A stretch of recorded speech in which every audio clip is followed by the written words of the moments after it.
Drive!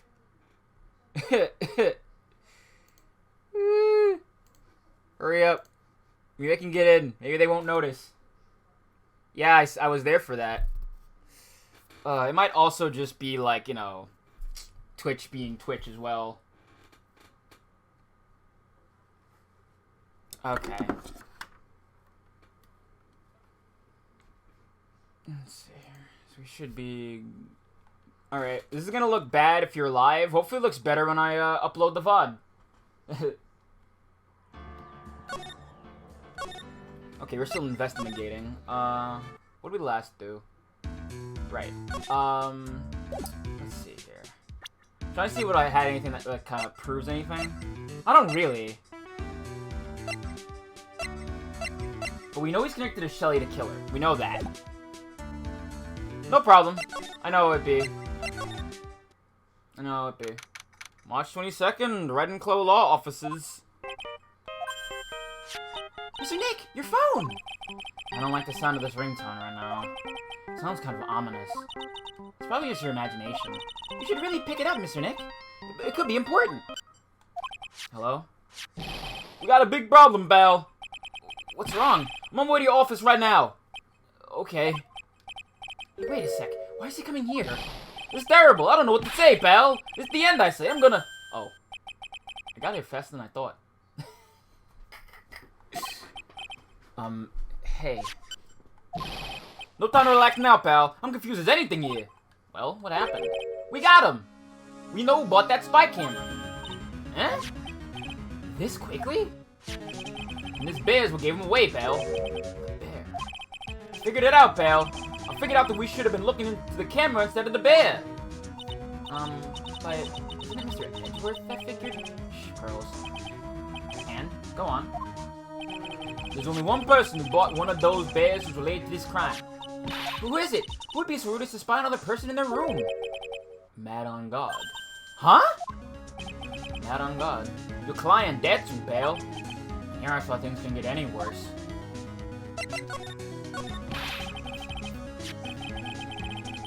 Are you sure you heard right? That the person who bought this bear was... I heard it from the department store clerk, pal. This is the credit card receipt for the purchase. It's for $3,800, pal. That's the exact match to the price of that stuffed bear. A receipt? Is that all? That's all you have? Nah, it's not just a receipt, pal. The store clerk said so himself. He told me, I'm sure I sold the bear to Mr. Ungod. I mean, the clerk even got Mr. Ungod's autograph out of it, pal. So I'm sure the person that bought the stuffed bear was Mr. Ungod himself. My sight is failing me. This can't be. Alright. So what about the spy camera we found? That was a dead end, pal. I mean, you can just kind of think from anywhere. But for now, I guess I can give these back to you to file away for evidence. I know you don't want to give up, pal. I never thought... I didn't think it was possible. The person who put the spy camera in Juan Corrida's room was Matt on guard. Why? Why would Mr. On guard do something like this? I bet it was to catch Mr. Andrews and Mr. Corrida in one of their rendezvous. I bet it's not good enough for me. I have to know the absolute truth behind this camera. I think we're stable now, which is good. Unless I, you know, jinx it again.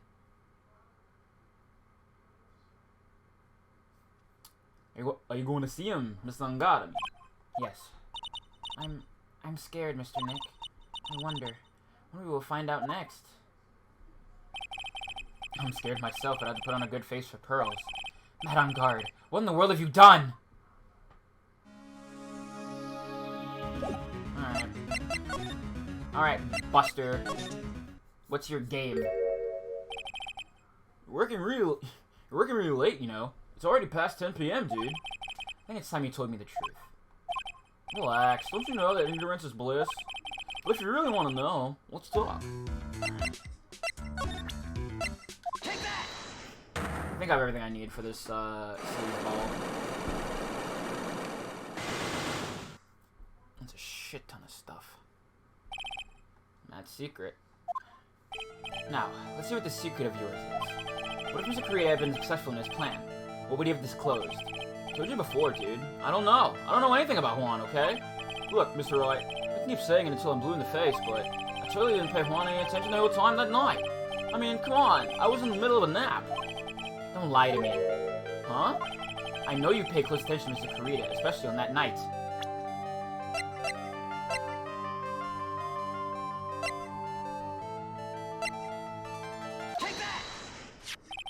This bear is in Mr. Kurita's room the night of the murder. A bear that was supposed to be a present from a fan. So, it's a present, dude. It actually looks kind of classy, if you know what I mean. Yes, I hear it's quite expensive. Which is why it is very odd that this gadget was found inside this bear.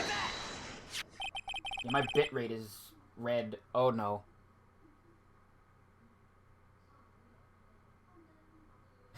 Yeah, sorry about the stream quality. Comcast has decided magnamoniously to go, nah, I don't think we will let Viv stream today. No Viv stream, I think, says Comcast. This is getting worse and worse. Just kick me off the servers then! Jesus Christ!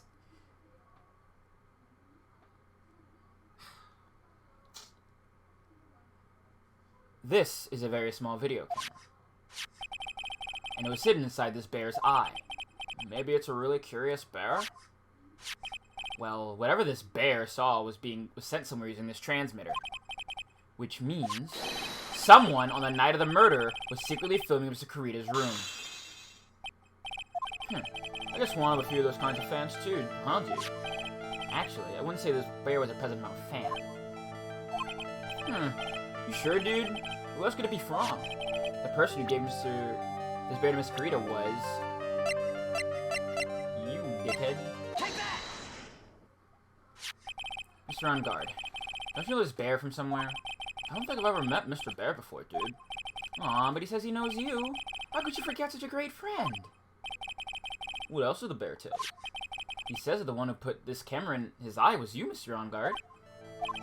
If I didn't know you worked in court, I think I was in some serious trouble. Come on, this is all a joke, right, dude? You're just pulling my leg. Looks like you're not ready to give up your secret yet. Well, have any proof that you want to show me first? Here's proof that it was you who put the camera inside the bear. Take that! I have here one credit card receipt, Mr. Huntingard. It's when you bought that stuffed bear. Dude, all I could tell from this is that I spent $3,800. I go to that department store all the time, okay? It's $3,800. This $3,800 could be that toothbrush I bought that one time. $3,800 toothbrush. It's ivory, and it's got elephant hair for bristles. Ew. Elephant hair? Is that what rich people use nowadays? I wouldn't be surprised. Anyway, the store clerk clearly remembers you and your purchase. After all, you even gave him an autograph, did you not? Dude, you should have said that earlier. So can I ask you one thing? Yes? You're my lawyer, right, dude? So, if you are, then why are you looking into stuff like that? Because if I don't know the truth, I can't help you. Don't watch stupid lawyer talk to me. Hey, let's stop talking about this, okay? No, not yet. I haven't asked why you set that camera up yet. And what your secret is. Of course, it would be strictly confidential. So, what are you going to do now? I'm going to find out what I want to know, because I must. The reason you hid this camera in Mr. Kurita's room and filmed its secret is...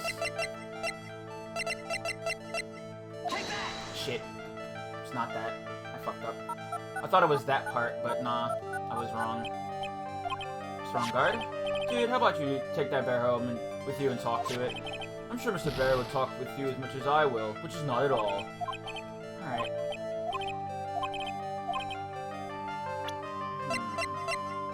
I guess it's this. This is this magazine clipping. I should have saved beforehand. Yeah, it is this. Adrian Andrews. There's a rumor going around that Miss Andrews and Mr. Kurita are having secret meetings. You, who was keeping tabs on Mr. Kurita, you were going to reveal this as a fact and turning it into a scandal, isn't that right? Dude, you could be such a moron. Huh? Oh man, Mr. Lawyer, dude, that kind of scandal, that's the good stuff. That's what we in the industry call juicy. The good stuff? Juicy? Look, we can get publicity without spending a penny with that kind of stuff. I mean, if people stop paying attention to us, then that'd be the end, dude. Too bad that wasn't your intention. What are you talking about? I wish your reason for spying was something so innocent, but it wasn't. You didn't spy on Miss Kurita because of Miss Andrews. There's only one reason I can think of for you to do something. The real reason you set up the camera in Miss Kurita's room was... Yeah, I'm fucking... Ay, ay, ay, ay. Alright. Let's try that again. Yeah, for real, like, he would be out on bail. This wouldn't even be a thing, I feel like. But then again, there was that Power Rangers actor who got arrested for attacking someone with a sword, so... It might have been murder? I forget if it was, like, actual murder or just, like, assault.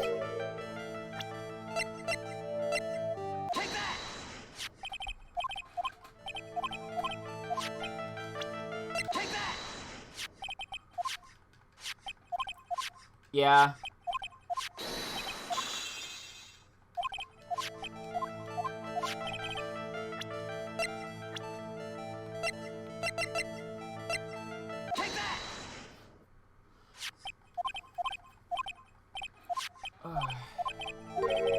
I think I'm stable now.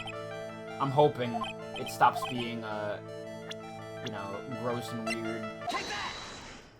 Anyway, we're just gonna rush through some of the stuff we already did it. I'm trying to figure out what I should do here. Elephant hair for toothbrush. For bristles. That's disgusting.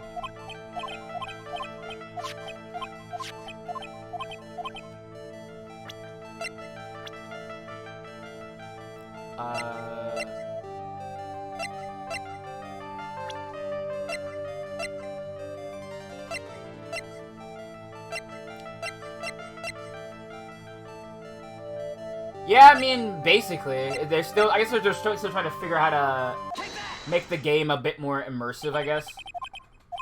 Gameplay-wise, this is the second game in the franchise, after all. Okay.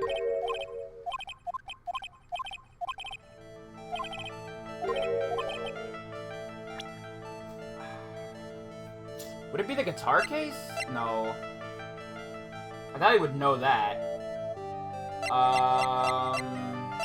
I thought it would be that.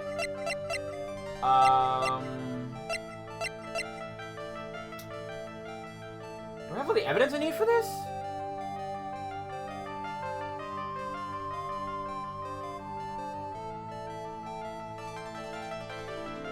Well, they haven't made a 2D Mario game in a while that's original, that's not Mario Maker, so... I guess Mario Odyssey. Knife. But this also isn't a platform game, so... You know... It serves a purpose, just to, you know, make you do everything over again. Set up the camera Kurita's room was...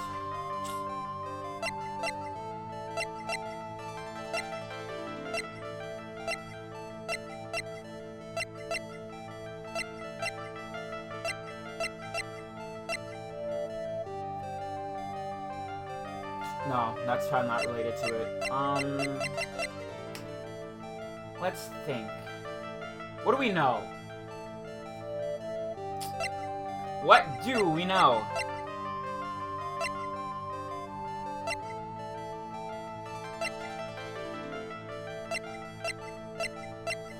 So I thought it would be that, but he didn't know about it.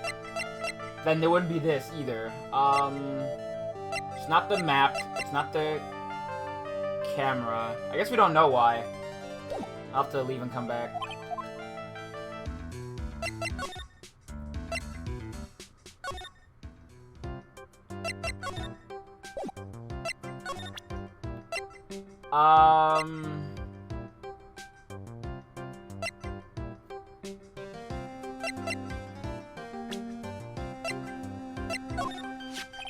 That's one's former manager, right?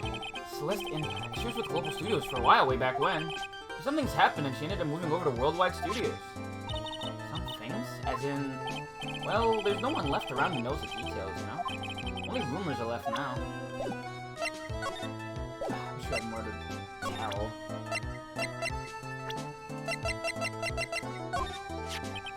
Beat him around the same time as man and everything, you know? Really? Started out small. First it was singing contests, then swimming competitions, then it was bowling tournaments, and then it was who could throw the best New Year's parties. One was always trying to one-up Matt. The lately, those two are escalating to more and more dangerous things.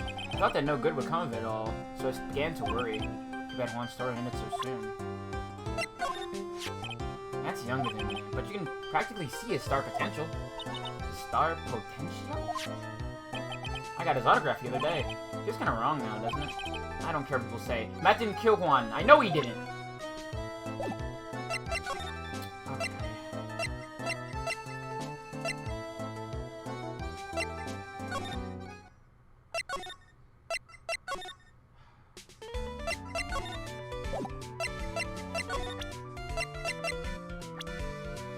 Alright, I doubt she knows anything.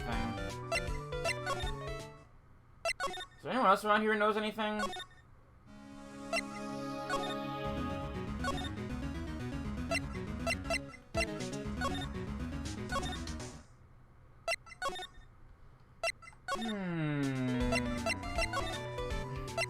Why would he set up a camera in the bedroom?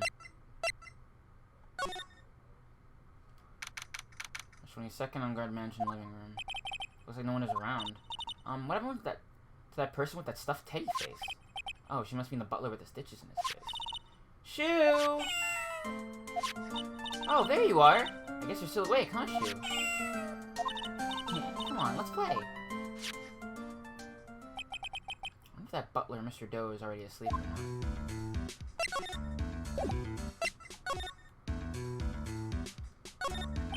There's a door over there.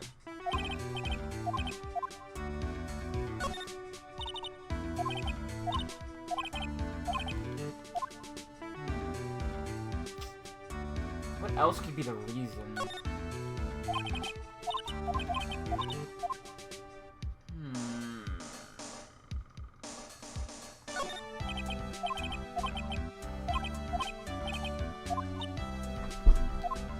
Trying to think. I don't have anything that links him to anything else. All we know is that, well, we know that inside of Matt's house, he has a picture of Celeste. We know that. So they're connected in some way. You know? Give me a minute here. I mean, I'm talking about from, like, a dramatic irony sense, from our perspective. Oh, then. Alright, yeah, I want to hear more from Adrian, I think I still need to unlock her Cyclops, right? Or have I already done that? No, I haven't. Okay, let me, start first by going this way. I wonder if I have enough evidence to really talk to her yet. She only has one. Okay, so let's see what we get here. Why frame him? Can you please tell me why you framed Mr. Guard for murder? I've already told you countless times. It's because I thought Matt was the killer. No, that's not it. And I have a personal reason to dislike Mr. Guard. Miss Andrews, you may think I didn't hear it, but I know you said something earlier. You said revenge. So you're saying that?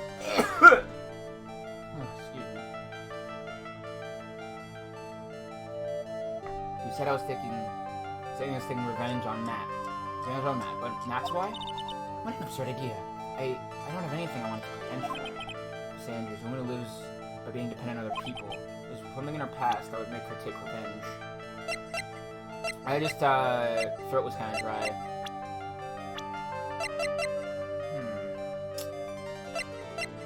I guess I don't have enough information about that. Also, hi, Flo. I don't know if I said hi. Let's see here. Celeste was my mentor. She was a strong woman. She wouldn't kill herself over any trifling matter. So, you have some ideas of why she killed herself? Yes, I suppose.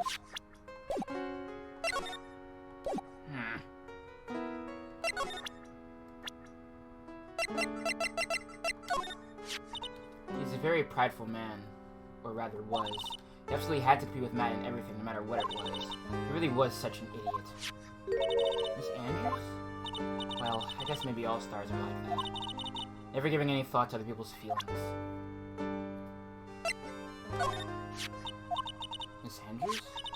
That things have come to this. I have nothing left to say about that man. Not one word.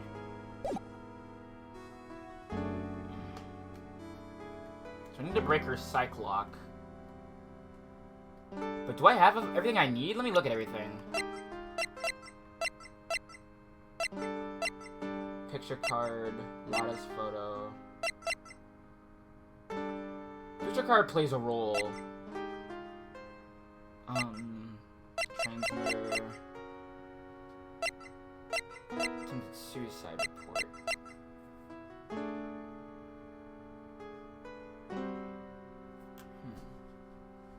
Truthfully, all this hinges on it being, like, a suicide. But... And the implication would be a suicide note. However, I'm of the mind that there probably wasn't one.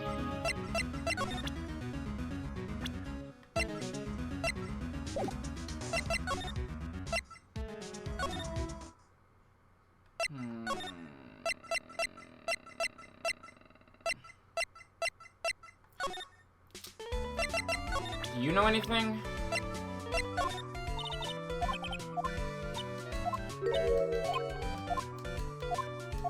Never mind. Figures. Okay. So... Any ideas, chat?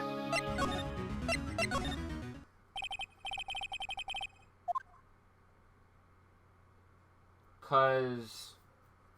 Just on, like... Just the way things are predicated, from our perspective, we know that Matt and, what's-her-name are connected. Matt and Celeste. Really, it's just a matter of trying to figure out how to explain the game to that. I'm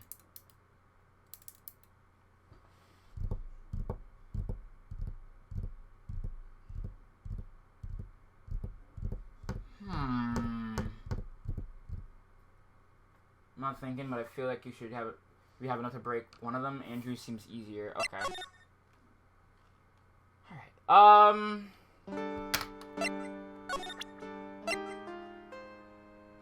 Take that! She only has one lock. And it says, there's something in her past that would make her want to, you know...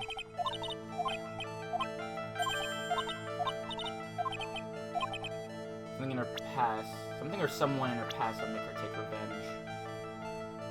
Oh. Take that! Yeah, of course. Duh. Celeste. There's only one catalyst that would cause such strong feelings, even revenge. And that is Miss Impact's suicide. What are you trying to say? Celeste was Juan's manager. On top of that, the one who hit her suicide note was also Juan. What does all this have to do with Matt? You're right. You haven't mentioned him yet.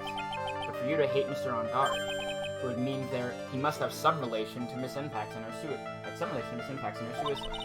Explain to me this relation between Celeste and Matt.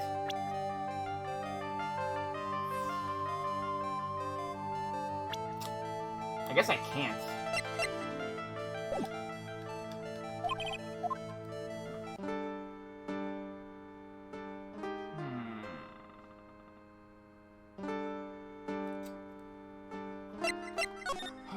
Okay, so I need someone a bit more savvy. I'm sure you savvy. They didn't know a lot about stars and shit. She was Adrian Andrews' mentor. The suicide of the mentor she depended on. Adrian Andrews tried to follow her in an attempted suicide. The question is, who is Miss Andrews relying on now?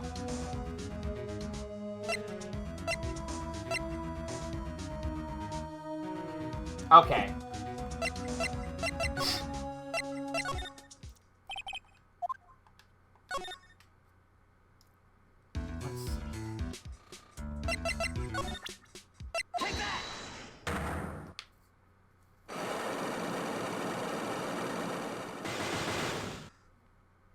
Let's just go through to where we were before.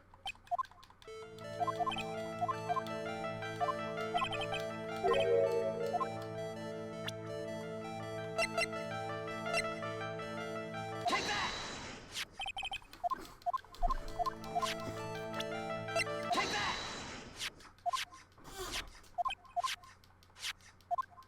No problem. Chase that paper, homie. I will. Take that!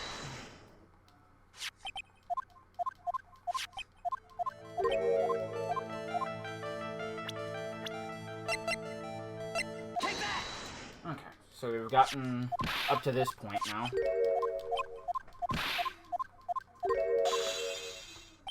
Sorry, I'm kind of rushing through this. We've already done this part before, so I'm just trying to figure out.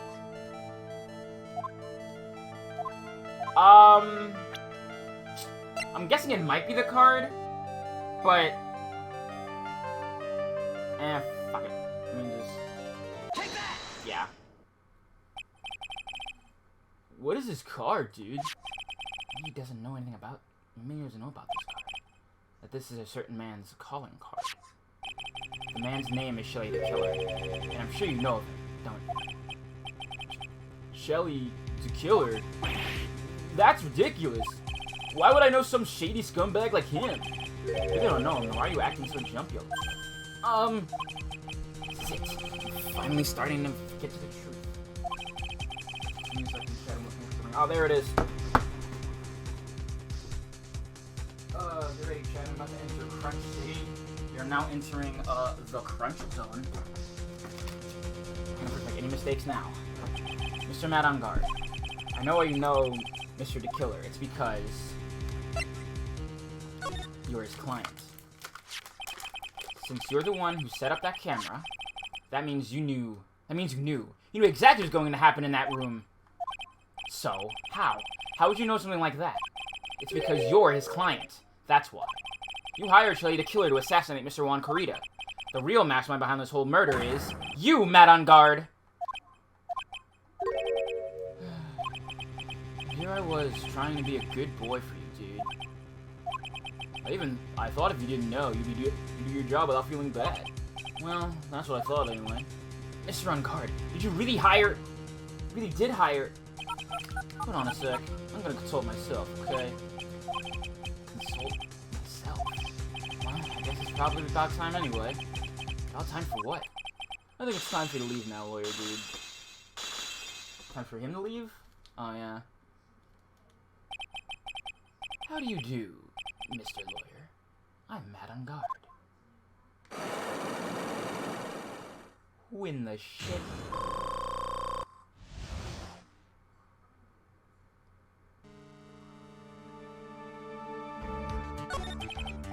Well done, Mr. Wright.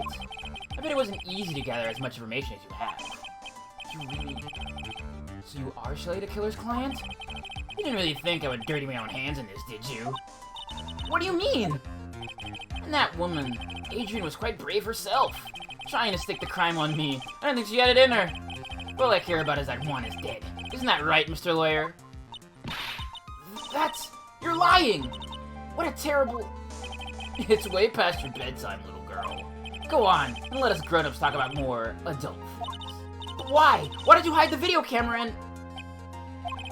A weakling soon believes the words of others. This is that pathetic Adrian. Ruba must have a secret? But I'm no weakling. I don't believe anyone. Least of all assassins. What? Oh, come now, Mr. Wright. Assassins aren't above blackmail. They turn their clients into cash cows when there's the sinful deed over their heads. And a superstar like me, how much do you think I'm worth? Care to guess? And that's why? Yes, that's where the video comes in. It's got his face and the crime scene recorded on it, preserved for all time. And with that, I can keep him at bay and even blackmail him if I want. Well, that's right. That video is my insurance. Isn't that what they call it, Mr. Wright? How'd you do something so wrong? Yeah, but, you know, this is a video game where, you know, this kind of things just kind of happen to children. Like in Wonderful 101, where, like, baby Wonder Red knows the word suicide at, like, age, 6. Because I'm a grown-up and I can. Good enough for an answer for you, little girl? Why? Why would you kill Mr. Corrida? Because he was about to sling so much dung into my beautiful public image. Scandals are a little annoying, aren't they? This is all because of that press conference, isn't it? If Mr. Corrida had been able to give it, then Mr. On Guard's secret would have... well, that's what we call taking advantage of the situation, you know? I have no interest in doing it, really, but bit by bit it crept up on me. And then the situation just presented itself perfectly. How beautiful, I thought. And that's That's how Mr. Kurita ended up dead. Let me tell you something. It's not like I'm not like Adrian. I don't depend on anyone. People are simply things to be used and thrown away. Sheesh. That's kind of dire. I'm sorry to hear that. But on a sweet innocent face, you will swallow anything you feed him. Adrian fell for it. The assassin too. Oh, and how can I forget? Even you fell for it, Mr. Lawyer. Everyone, all working their butts off for me, Matt on guard. Aw, did that leave you speechless? What a shame. What's wrong, Mr. Lawyer? You've grown awfully quiet. How could I have been so deceived by you all this time? When we first met, I asked if you had killed Juan Kurita, and you answered very clearly that you hadn't killed anyone. Hey now, I never told you any lies. The person who did the killing was that the killer guy, right? All I'm guilty of is taking a cat nap in my room. You killed Mr. Kurita! I dare you to say that in court tomorrow. But too bad. You can't. You're my lawyer after all, aren't you? You could always drop my case and refuse to represent me. How does that sound? Aw, but you can't, can you? That would be the one thing you absolutely can't do. Mystic Maya! You wouldn't want to test the killer. He's a man of his word, or so I hear. You could end up getting a certain friend of yours rubbed out if you lose. You scoundrel. So if I were you, Mr. Wright, Esquire, I would give it my all tomorrow. Remember, everyone likes a happy win-win resolution. I'll get you for this! That's such a cliché phrase. Juan said something just like that, if memory serves. Of course, well, we all know, well, things are not for him, don't we? Good night, Mr. Lawyer. What a shithead. Maya, what am I supposed to do? Now you finally found it. Starting line for this case.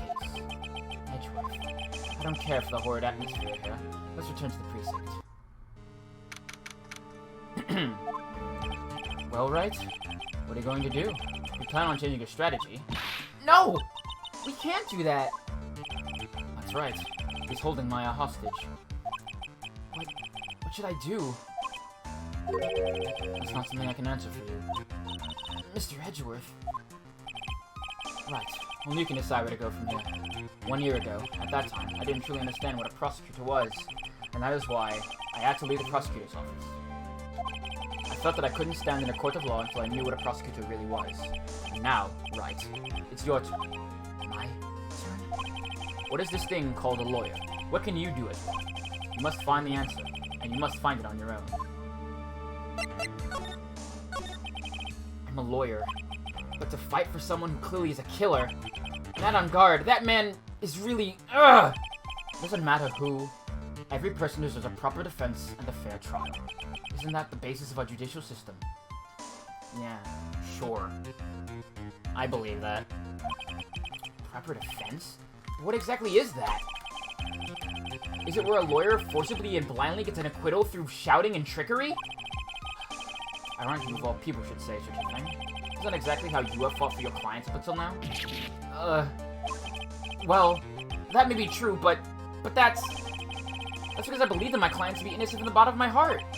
But if I were to get on guard and acquittal, that isn't a proper defense at all. I became a lawyer because I thought I could save people who are suffering and in pain. But when I look at this mess we're in, I can't even protect the person closest to me. Even if I win the case, I still lose in the end. I just don't know what to do. Right. Did you get a hold of yourself? You have it all wrong. Huh? We aren't some sort of heroes. We're only human, you and I. You want to save someone? That's something easier said than done, wouldn't you say? You're a defense attorney. You can't run away from that. You can only fight. That's all you can do. People like you and Francisco Von Karma are always using all you have to pin me down. You fight to the very end, even when you know the truth is not with you. But I'm not like you. I can't fight for false verdict, for a man I clearly know to be guilty. Francisca, she fights for herself. The only thing she fights for is a perfect win record. That's all. And? Isn't that the same as you? Isn't that why you ran away a year ago? Because your precious win record was destroyed? You are so petty! I see. Now I understand why you despise me so. However, you are mistaken. What do you... Thanks to you, when you sealed off my path to a perfect win record, I began to realize the error of my ways. I realized that things such as a perfect record were meaningless. What? I don't believe you. Are you saying that is why you left the prosecutor's office? But then, why? Why are you here now? The answer to that is something you will find out on your own. I have faith you will see it before the verdict is read tomorrow. For real. But if you can't, you will be powerless to change the ending of the story. Mr. Nick, the transceiver! I'm sorry for what happened here. No, Mr. Richard. You wager you can obtain an acquittal tomorrow? My. What is the matter, Mr. Attorney? I don't sense your usual anger this time. Tell me, please. Why are you holding Maya hostage for Mr. On Guard's sake? Why are you doing this for that cold-blooded killer? Right. These are misunderstandings. He is my client. Don't toy with me! A man who hires an assassin is as much of a killer himself. I believe you were asking me for a reason as to why I'm doing what I am. Yeah. This is what I like to call my aftercare. What the heck is aftercare? My name carries a certain amount of honor and dignity, Mr. Richard. I take great care to ensure that no suspicion falls upon my clients for my handiwork. That is what is called client relations and is part of an assassin's duty. An assassin's duty? You were unlucky this time. My client was arrested as a suspect. As a result, I did what I had to do to enlist your expert help, Mr. Richard, and to ensure that you would do everything in your power to the very end. What is your name? I believe I told you once before, however. You did, but my name is DeKiller. Shelly DeKiller. You're Shelly DeKiller? Please keep in mind you do not have as much space to maneuver with me. As a DeKiller, I always finish what I set out to do. If you fail to keep up your end of the bargain, Maya! It would be my duty as an assassin to see that she receives a nice long nap. Ah, no! Now then, if you'll excuse me, if someone were to trace the signal back, it would be quite troublesome. Mystic Maya! Mystic Maya! I don't know what to say. Edgeworth! Did you hear that? Into the transmission. Huh? Oh, that. Sounded like a cat. A cat? It can't be. That cat. Can it? What is it? I think I know where Shelly the Killer is holding Maya hostage! Edgeworth! Have all police units head for On Guard Mansion immediately! Alright. You hurry over as well then. Don't lose hope yet, Pearls. The fight has only just begun. Yeah!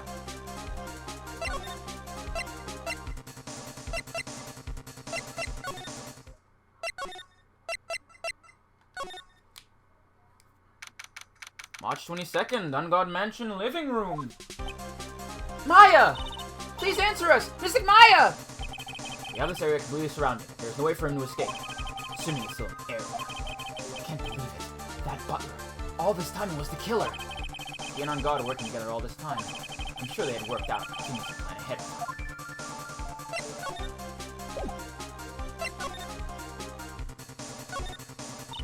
There's a small door at the bottom of this bigger door, Mr. Nick. That's for the cat's ears. Oh, you mean shoe. Oh, it's a figurine of a bear. There are a lot of cuts in it for some reason. Bear? Is that more of a thing for Mr. Kurita? Doesn't like this be here. Yeah, my ISP is dying again. I'm sorry. Hopefully it smooths out. I'm gonna give it a second.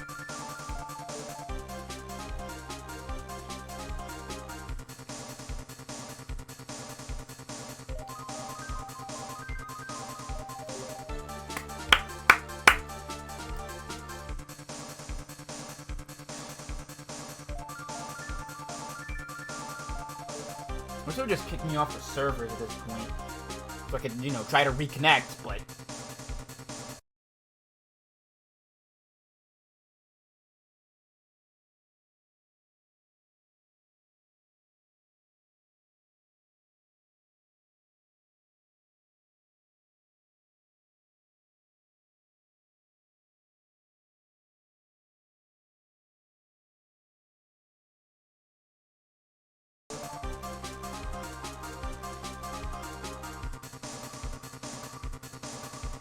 Okay. I think we're stable now? It looks like it. Let me just refresh my page really quick. Yeah, that was me. That was me. I think we're all smoothed out now, so it shouldn't be that much worse for wear. Okay. Everything look good? I'm not dropping any frames anymore. Yeah, I think we're good. We're good. We're good. We're good. Okay. Back into it. Right, look down. There's a little pet door installed here. Ah, I'm sure that's for Shu. Do you think that this came through that little door? This door, it's locked. Well, I'm pretty used to breaking doors down by now. Let's go, Edgeworth.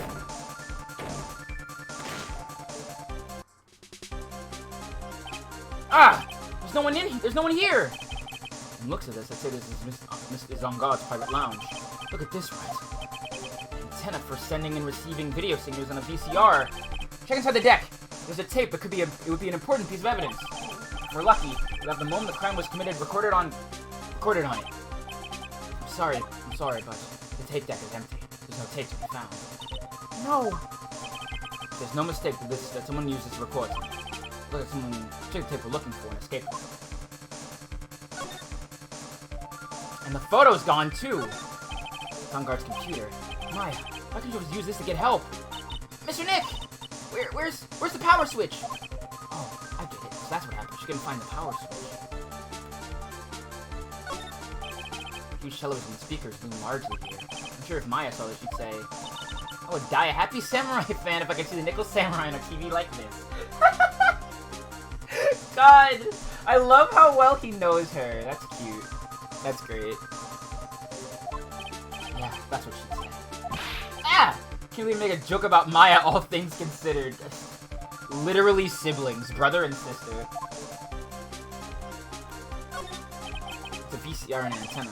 Footage that the spy camera took at the scene of the crime was beamed here and recorded on tape. Only on that tape would have been really helpful. It's a very small table. Maybe we could barely squeeze 3 pearls on here. But I wouldn't sit on that table to begin with, Mr. Nick. What a spacious sofa. I bet 10 pearls would fit on here. I don't think 10 of me would fit, Mr. Nick. Can't read all the labels. This is a very large collection of videotapes. Looks like Guard taped all of his own shows. I'll examine everything here.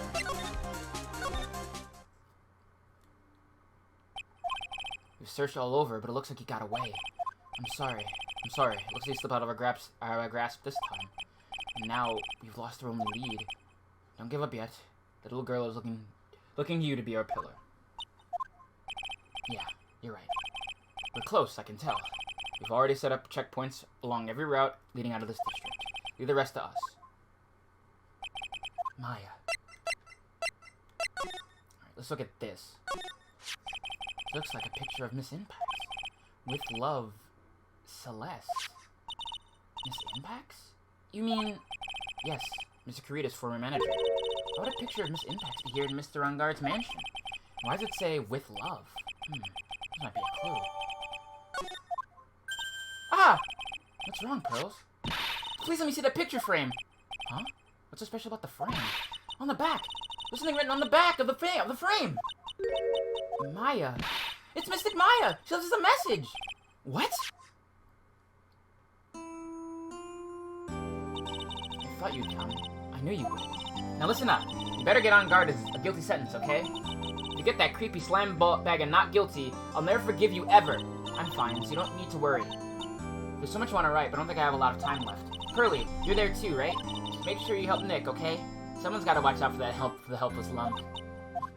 What is it? Oh god, I pressed A to... So I'll talk to you guys later, Nick. No! Mystic Maya! Right. What's wrong? Why the blank stare? Oh, nothing. We searched the house, and this is the last room. Looks like he eluded us. Edgeworth. Yes. As far as clues go, I think this is about all I'm going to get. But I'm still short one last thing. What is that?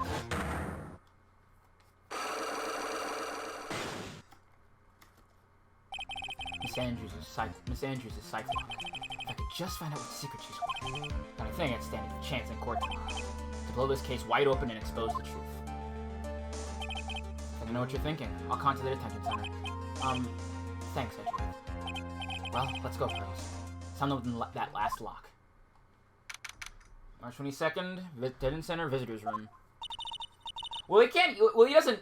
I'm sure he's thinking that and not like actually saying it aloud. Good evening, Mr. Wright. What's wrong? You look ill. Miss Andrews, I've come to remove your psych lock. Psych lock? I want to know, and you will tell me your secret. Fine, go ahead. Try to break it if you can. Take that! I think the only time you said a psych lock that's someone other than like Pearl, like verbally.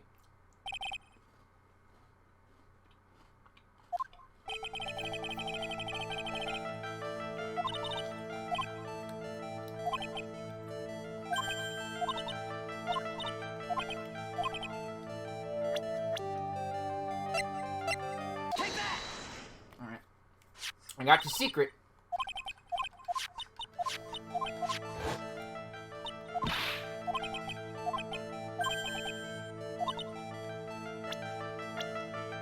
And here's the relationship. This is a photo of Miss Impax, correct? She looks younger than when she passed away, though. With love, Celeste. This is Miss Impax's handwriting, isn't it? Where did you find this? No, that's alright. It was a rhetorical question. Yeah, it is. I found this in Mr. Enguarde's mansion. And after all this time, my last remaining secret has been revealed. I like her outfit a lot. I think it's really nice. But I see like the light blue pants she has. It's a fit. Celeste. She was supposed to get married to Juan. Yes, but I heard that it didn't work out. Because Mr. Kurita didn't want to get married to her anymore, right? Yes, because of Matt. Because of Mr. Enguarde? What do you mean? I think I can see where this is going. Celeste. She was Matt's manager a long time ago. She was the happiest woman in the world at the time. I hate how nice this picture looks. I know how big of a shithead Matt is. I was working part-time back then. I often saw the two of them together. So that's why. With love, Celeste is written on the frame of that picture. They were a couple, weren't they? It wasn't anything as splendid as that. Celeste was being used. Toyed with until she was thrown away. Here's the thing. No, he's not. That's so horrible. Matt's entire image is built around how nice and wonderful of a man he is. A scandal would have destroyed that. Which is why Celeste, in her kindness, moved over to Worldwide Studios. And that is where she met Juan. She seemed really happy with him, even happier than when she was with Matt. Celeste and Juan were such a good match that they were even planning to get married. And then, it was suddenly called off. On the night Juan called their marriage off, Celeste, she killed herself. And that's why I framed Matt. It was revenge for Celeste and for myself. I'm sure even you can guess why Juan called the wedding off, right? Matt confessed to Juan about his relationship with Celeste. I see. So that's what happened. But then why did Mr. Kurita have to call off the wedding? I don't understand at all. It was probably because of his worthless male pride. Juan and Matt were always fierce rivals. Matt waited for the wedding announcement and then unleashed the truth on Juan. He was aiming for when it would hurt Juan the most. Poor Miss Impax. That wasn't the end of it. That day, I'm almost certain that Celeste left a suicide note behind. And in that note, she left a detailed account of Matt's various misdeeds and said she would never again be hurt by Matt. She chose to die. Then when Juan discovered her body, he hid her note. But why would he do that? It's simple. Juan realized that note was a powerful weapon against Matt. It would be especially damaging with refreshing like a spring breeze image. In any case. With his pride hurt, Juan sought revenge. Revenge. There's that word again. Juan wanted to publicly disclose the contents of that suicide note. At a time that would cause Matt the most damage, of course. And that was at the press conference after the stage show. And know all about it because I heard it all from Juan. It was so I could find out all about this that I drew close to Juan to begin with. They're quite a pair of hideous monsters, aren't they? Even Celeste's death was something for them to use in their game. That night when I found Juan's body, it was only natural that I thought the murderer was Matt. Those two were always spying on one another, after all. As for me, I was frantically searching for Celeste's suicide note. I wanted to destroy it before it ever went public. I was going to burn it. I'd even brought a lighter. But I couldn't find the suicide note, and that's when revenge crossed my mind. Yes, I was going to bring them my own kind of cruel revenge. Celeste was killed by those two monsters, so when I stabbed Juan's body with that knife, I didn't feel a single shred of guilt. And that's all I have to say. Well, Mr. Wright, even knowing all this, are you still going to help that man? I'm a lawyer. I see. What a foul profession. Thank you very much for your time and for talking with me. It was no big deal. I couldn't sleep anyway. I can't sleep either, not with Maya's situation, or with what I know now.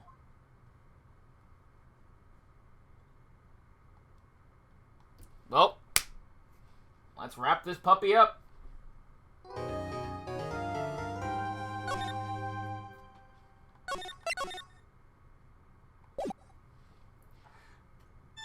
Excuse me.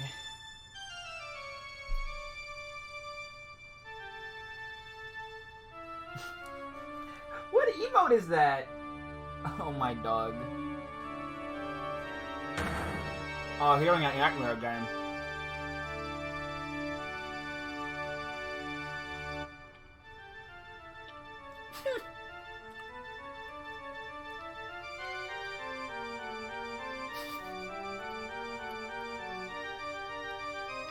It's the funeral dirge.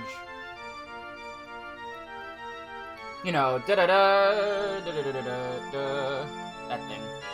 No, wait, that's a different one. I know it's a dirge, but it's not the funeral dirge. I'm mistaken, never mind. Like, I kind of know what it is, but I also don't know what it is off the top of my head.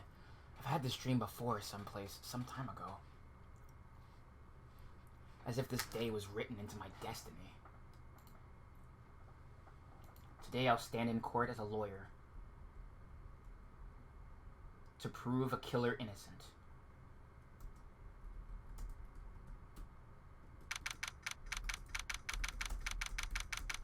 March 23rd, 9:43 a.m., District Court, Defendant Lobby number 3.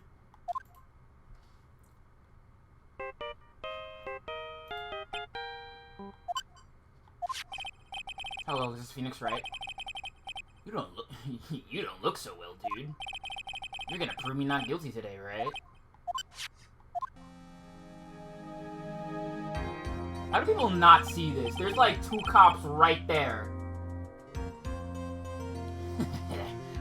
If you please, Mr. Lawyer.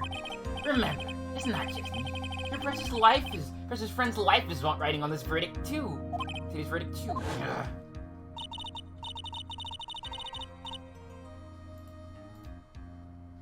Now listen up. You better get on guard a guilty sentence, okay? If you get that creepy slime bag, I'm not guilty. I'll never forgive you ever. Maya. Phoenix. Phoenix! Mia! Maya! How's Maya? I don't know. You don't know? She hasn't tried to channel me since yesterday. Mia, what am I supposed to do? So I'm gonna have to figure out, what is the song on his, ringtone? I thought I would see it in the thing. Well, like I said, for a lawyer, the worst of times is when you have to force your biggest smiles. But you can't give up. There's still some hope left. Stop it, please! There's nothing left. Not here. Not anywhere.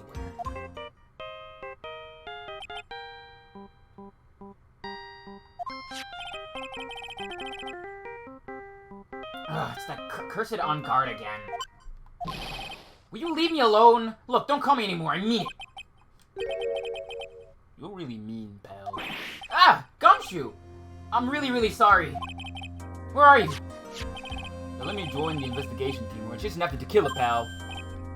Then you have some sort of lead? Sorry, but right now we've got 0 leads on the guy. We're not going to give up. Gumshoe. Until the trial is over, until the verdict is handed down, we're going to do everything we can and find Tequila. Yeah, that's just, you know, the video game. You know, we have to find the killer. Also, I think I know the name now for the song. It's, Toccata and, Fugu? I think? F-U-G-U-E? I don't want to pronounce that word. If you can get Maya out, and you can give Ungod the guilty verdict he deserves, pal. That's true. I could do that if I found Maya first. You got that? Just do whatever you can to make this trial last longer. I have to make the trial last longer? If you go with Mr. Edgeworth with everything you got, then you two can draw it out.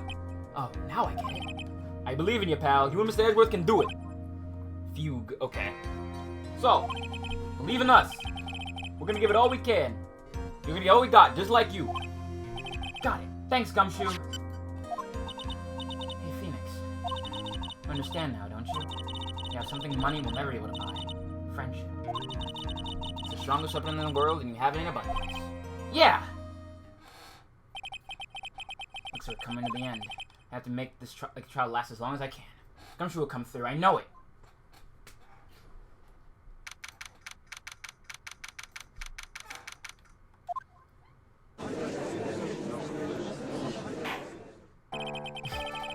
I can't believe our gambit at this 11th hour is just, you know, what's we're looking for, is just collude. Basically. Court is now in session for the trial of Matt Ungard.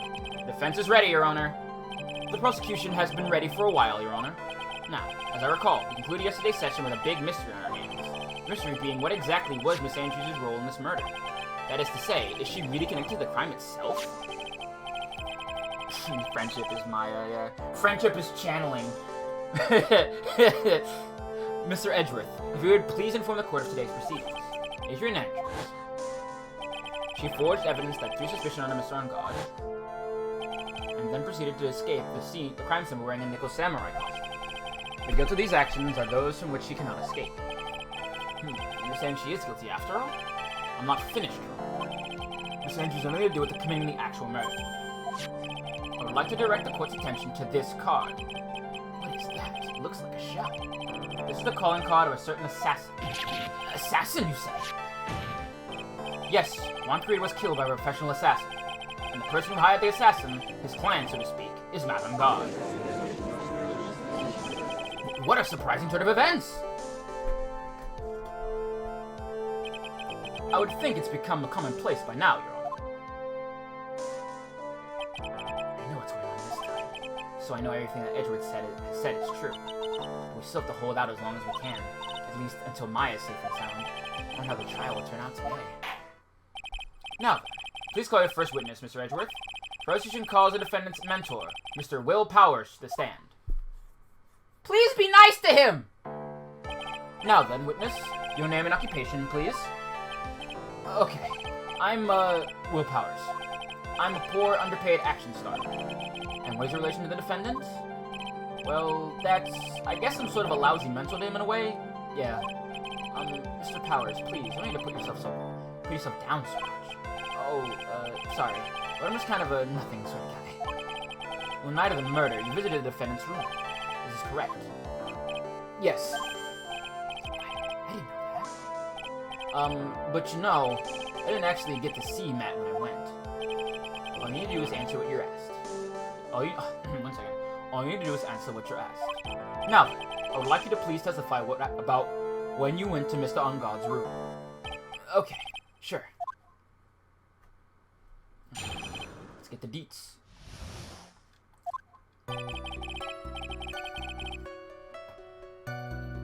Hold on. I'm crunching. I have 2 pieces of Kit Kat left, chat, and I'm sharing them with you. I'm pushing it through the microphone right now as we speak.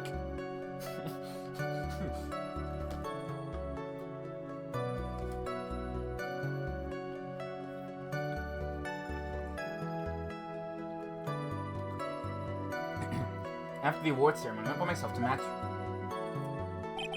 Matt was standing there in front of his room, still in his nickel samurai costume. He was talking with someone. At first I thought it was the bellboy. I watched the two of them for a while, but then gave up and I went back. I had guests with me that night and I couldn't make them wait for me. Okay. Yep. We have to bullshit. Nothing's out of place in Mr. Powers' testimony. Talking with the bellboy is no big deal. If one assumes the person Mr. Ungard was speaking with was an ordinary bellboy. What are you implying? Well, Mr. Wright, let's have your cross-examination, shall we? Looks like we're in another sticky situation. Huh? A trap. Can't you smell it, Phoenix? But for us to find out more, we're just gonna have to charge ahead and head first, right? I don't got much choice.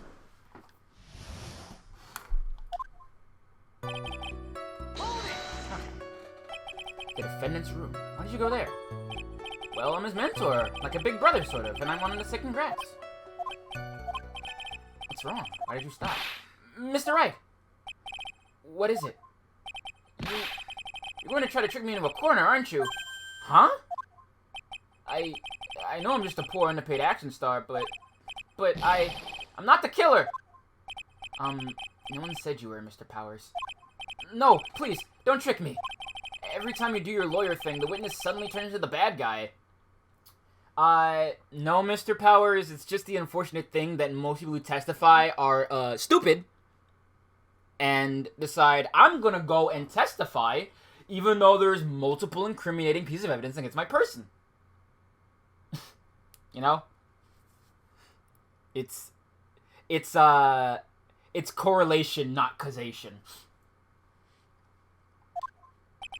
Every time? Witness, I will personally talk to the defense at a later time. So for now, please kindly cooperate and continue with your testimony. Sorry. He went to the defendant's room, and then... Hey, wait a minute! How did I suddenly turn into the bad guy here?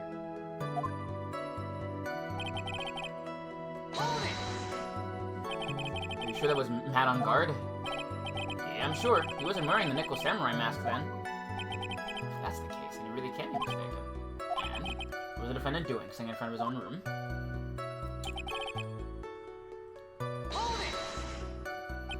At first? What do you mean by that? Well, he was in a bellboyish uniform and he had a bottle of juice on the tray. He's an ordinary bellboy to me. Yeah, but I didn't think he was a normal bellboy. Why was that? Why did I think that, Mr. Wright? How am I supposed to know? Well, yeah, that's not his fault, though. But typically, he's usually on the side of good, you know? Sorry, but I can't remember right now. Sorry. I guess I'm gonna have to wait patiently on this one.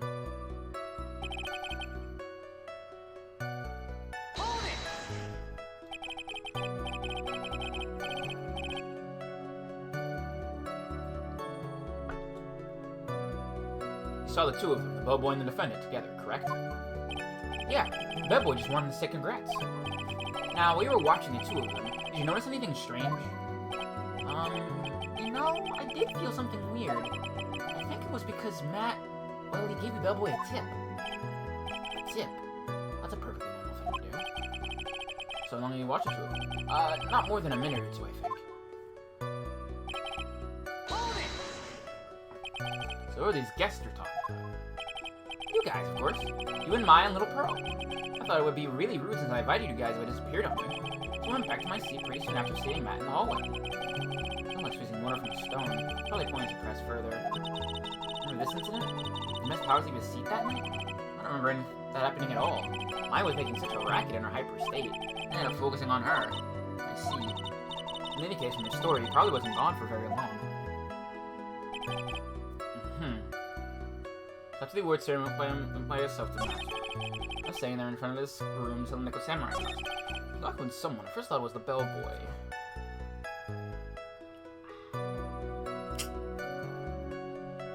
I'm trying to think where I need to put information here.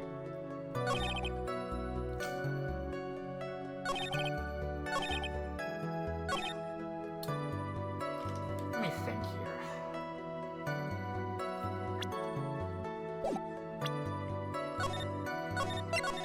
also just make a save here.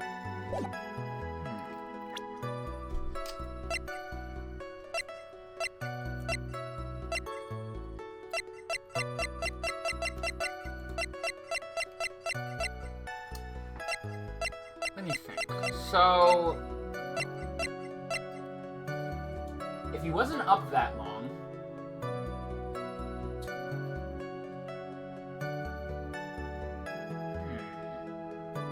I'm still trying to figure out everything here. So we know it wasn't gone that long from his seat. So do we have anything that's timed? We have this. Then we have this. Then we have this. Ooh. Okay, so...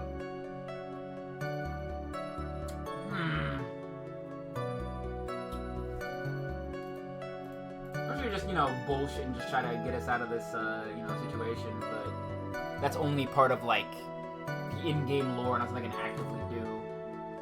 So I'm trying to figure everything out here.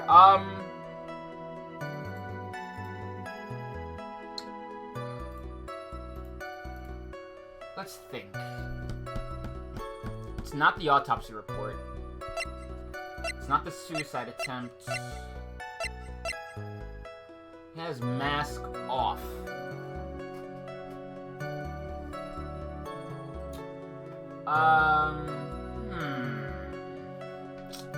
But that, like, kind of deflates one of the, testimonies. I think, right?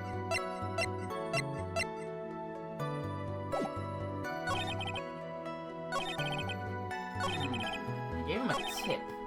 Why is that relevant? It is.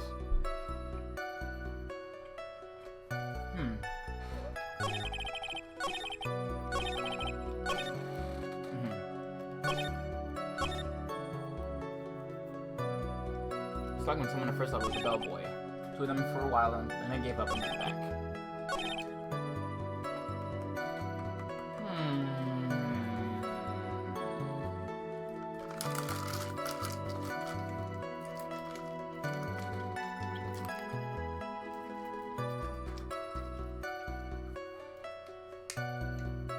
I'm still thinking it might be the what's it called thing related to this. The time of death? The autopsy report, but I'm trying to think this out, because Mia mentioned the time as like a hint.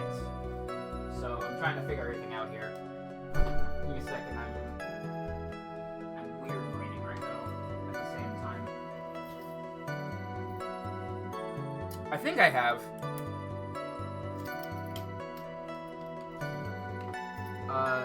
Let me just double check here. Let me look at this one again for a second.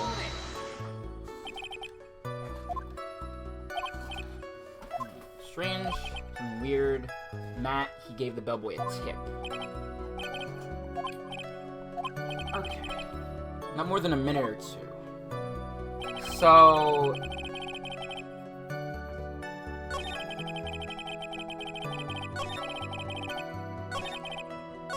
I don't think there's anything wrong with this testimony. Let me just try going to the end to Mia says again.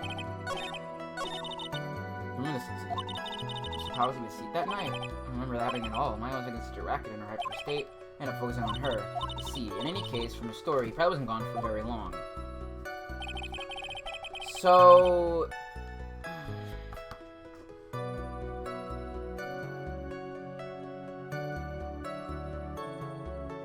What do we have that has to do with time?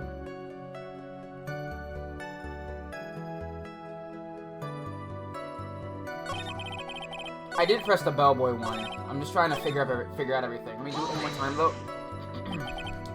At first, I think it was a normal bellboy. And why was that? Why did I think that, Mr. Wright? How am I supposed to know? Hey, wait a second. Actually, Mr. Powers, only a few minutes ago you stated... you know, I did feel something weird. I think it was because Matt, well, he gave the bellboy a tip. Oh, there we go, okay. Could it be that you felt something strange about the tip-giving incident itself? Ah! Yeah, that's it! You really know your job. Mr. Wright. Yes, Your Honor. This bellboy, he wasn't an ordinary one, was he? Perhaps we should let the witness tell us. Very well. Mr. Powers, please amend your testimony. You mean about the bellboy, right? Matt gave the bellboy a tip. He gave the bellboy a tip. What's so strange about that? Ah, well, you see, Matt's not a poor penny pincher like me. I was trying to figure out how much it was because the tip really shocked me. How much it was. But that's when something even more surprising happened. The bellboy was putting the tip he got in his pocket. And that's when I got a good look at the guy's face. And I was really shocked. I'm afraid I don't follow at all. I think Mr. Powers was surprised twice by this event. I wonder which of the instructions women should ask about. I already know what the bellboy's face looks like. But we should probably ask just for the sake of the court. But the tip is also important, I think. Nah, I think it's more about his face. What's so shocking about the bellboy's face, Mr. Powers? Well, he wasn't exactly a boy, more like an old gramps. I hope you know that discrimination towards old men is a no-no in my court. No, that's not what I meant at all. In the smack middle of the guy's face, there was a line of stitches. A line of stitches? Yeah, and it went straight from the tippy top of his head to the bottom of his chin. Almost like as if the thread snapped, all the stuff in his head would come up. Almost as if the thread snapped, all the stuff in his head would come spilling out. Ah! He was there, at On Guard's house. He was that butler! What is it, Mr. Wright? Nothing, Your Honor. So that means On Guard was talking about the killer then. If that fact were exposed, On Guard would be declared guilty in a blink. Phoenix, you have to play dumb here, but they don't know anything. Yes, Chief. You don't have anything you'd like to say, Mr. Wright? Huh? What did you say, Your Honor? Nothing, Wright. Nothing, Mr. Wright. Nothing. Just go around in circles. Now then, Mr. Powers. Okay. Let me go back and check out the tip.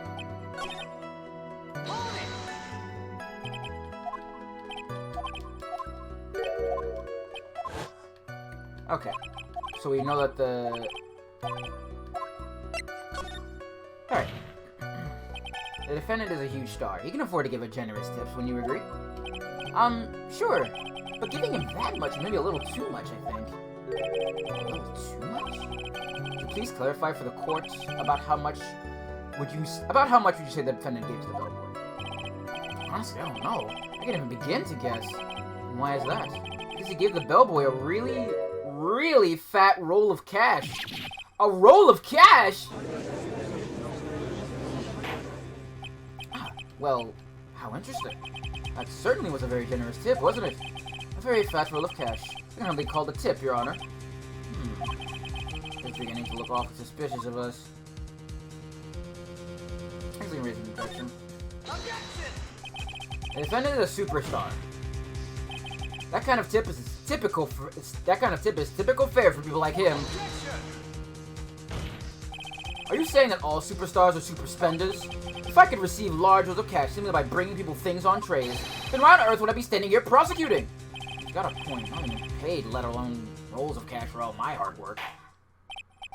So supposing that the roll of cash was not a tip, then what was it? Payment, Your Honor. Uh-oh. Payment? Isn't it obvious? For the murder of Mr. Juan Carita. Then the bellboy the witness saw... Yes, he was the assassin. Hold your horses now. Mr. Edgeworth, you don't have any proof of this, do you? Have I ever been unprepared to support my claims, Your Honor? I have here the card Shelley the Killer left at the scene of the crime. Shelley the Killer? He is the person the police's investigations team has been chasing for ages. I am certain that the person this witness saw was this very assassin, Shelley the Killer. Really? What's wrong, Mr. Powers? No, nothing. Something just clicked in my head and I think I just figured something out. Oh? Actually, I saw that bellboy again later on that night. What?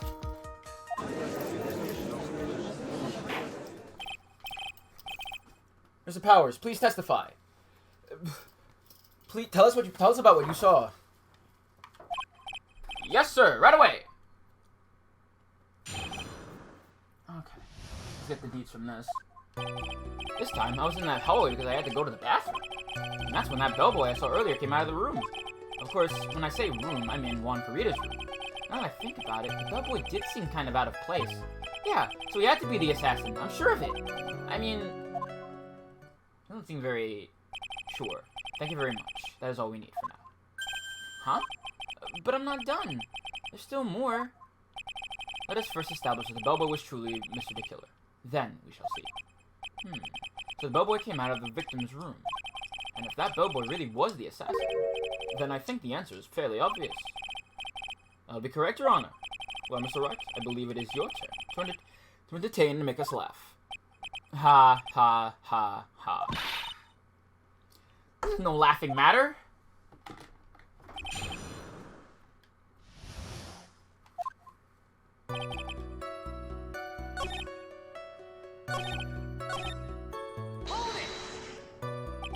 And you sure it was the same bellboy? Yeah. And how can you tell? All the bellboys wear the same uniform after all. But, you see, well, he had those stitches in his face. Ugh. So I'm sure it's the same guy that was talking with Matt. So which room did the bellboy come out of?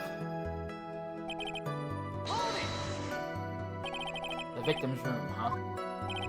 Yeah, the one with all the really pretty flowers and teddy bears. It was Juan's room, alright. Words cannot describe how screwed I am.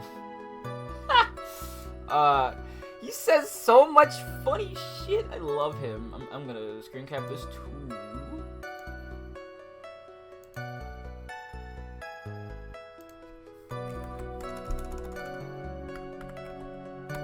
Okay, there we go.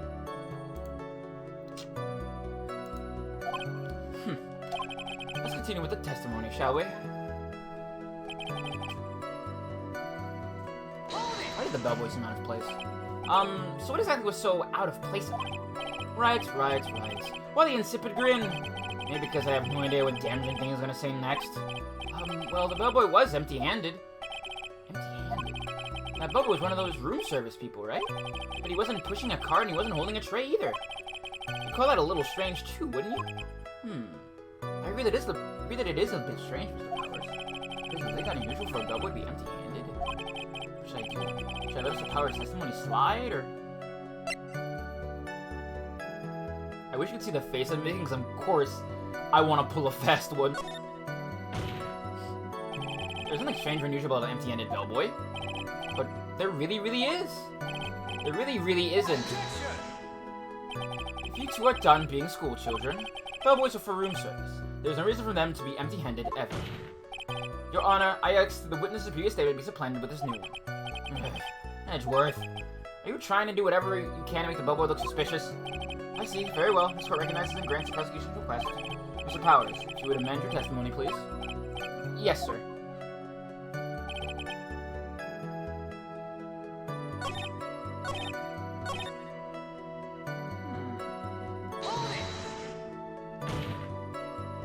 Please don't be so quick to judge. But it's kind of a Powers family thing. I think a very person is a thief. Well, I guess a thief and an assassin are both sneaky and silent. That's not the point, Phoenix. In any case, if that bellboy was the assassin, it'd be very bad for us. But he really is the assassin, you know? Yes, but you can't give in yet. If you want to prolong this trial for as long as possible, we're gonna have to pull some cheap tricks on this one.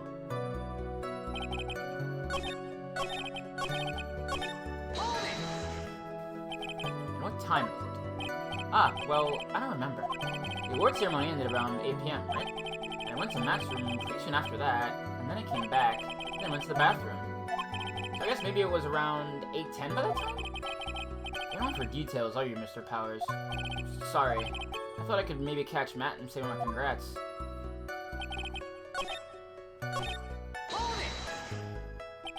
So you're saying it's suspicious for him to be empty-handed? Yeah, really suspicious. I mean, when I first saw that bellboy, he was holding a tray in his hand, and there was a bottle of juice and a wine glass on it. Juice? What kind of juice was it? I'm pretty sure it was tomato juice. Some sort of reason as to why it would come out empty-handed. Some sort of proof. I think we can dodge the bullet on this one for now. Proof, huh? Another job for a court record.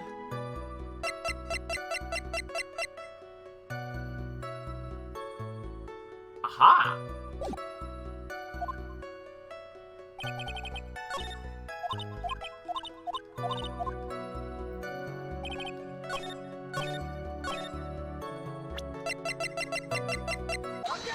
Hell yeah. Mr. Powers? Yes? You're easily influenced by other people's words, aren't you? As soon as you heard that the bellboy might have been the killer, you got caught up in believing it must be true. But, isn't he really suspicious? He's got all those stitches and... So? A baseball has stitches. Are you saying all baseballs are suspicious because they have stitches? Well, there's also... I mean, what about him being empty-handed? I would like to ask the court to please take a look here. This is the crime scene. There's a wine glass sitting next to Mr. Kurita's body. The liquid inside this glass is tomato juice. And now, if you would look at what is on the top of the table in the lower right corner here. Anyways, what you see is a tray with a bottle of tomato juice on it. The bellboy had just brought this to Mr. Kurita's room. He left the tray in the room, which is why he was empty-handed when he left. Ah, but that would mean the bellboy had seen and left a dead body in the room. Ah, can you prove that Mr. Kurita was already dead at that time? Mr. Edgeworth. Yes? I blame you for leading me down this route. I'm terribly sorry. What is with him? Why is he laughing? Witness, isn't there one more thing you would like to share with us? Is there? The bellboy is empty-handed. Or should I say, empty-handed. I recall you had something interesting to say about his hands. Oh yeah! I almost forgot! Huh? What? That bellboy, he was wearing gloves. Gloves? Yeah, pitch black, leather ones. All other bellboys don't wear gloves like that, right? Black leather gloves. Why didn't you mention them earlier? Sorry, it slipped my mind. Ah, boys make this bellboy look really suspicious. Oh no!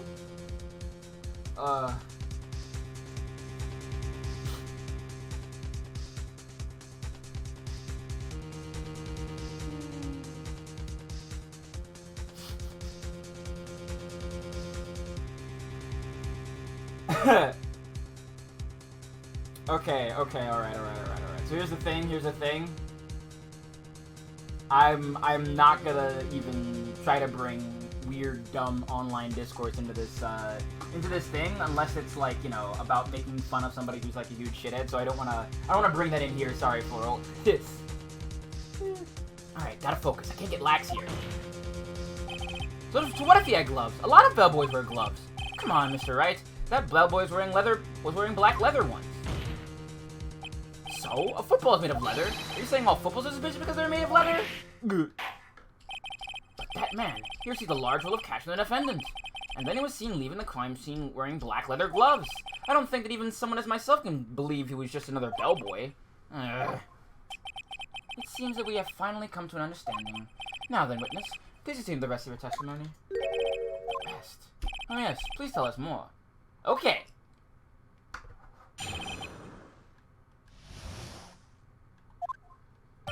After leaving Juan's room, the bellboy went and knocked on Matt's door just like that. Jason thinks the person was inside the room. Then the old guy just left without even going into the room. Yeah, honestly. I like walks too. After that, I went to the bathroom and back to my seat. So the bellboy, after leaving the crime scene, went next to the defendant's room. Yeah, kind of saw that by accident. Some accident? I say you saw too much. And all of it was suspicious to high heaven. I think it's safe to say we can no longer consider this bellboy to be normal. Now then, let's get started, shall we? Mr. Wright, your cross-examination, please. Yes, Your Honor. Is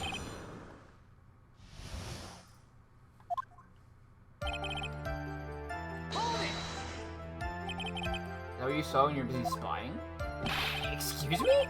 I may be a poor underpaid action star, but even I wouldn't stoop to spying. Well, I think the point is, where did you watch all this from, Mr. Powers? Oh, from the door of the bathroom I left eye in sort of a sneaky, spy-like... I knew he was spying. Please, does it really matter if he was doing it over or underhandedly? What did the bellboy do next? That's all I care to know.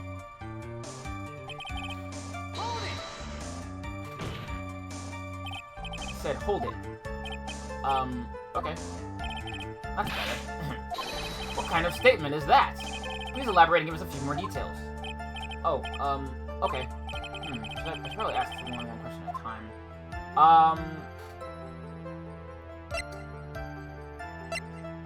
Hui. Okay, alright. I'm sorry, but I really, really don't want to have this kind of discourse in the stream. I really don't. Because I'm fed up with it at this point, because it's not gonna go anywhere. It's just insular and stupid.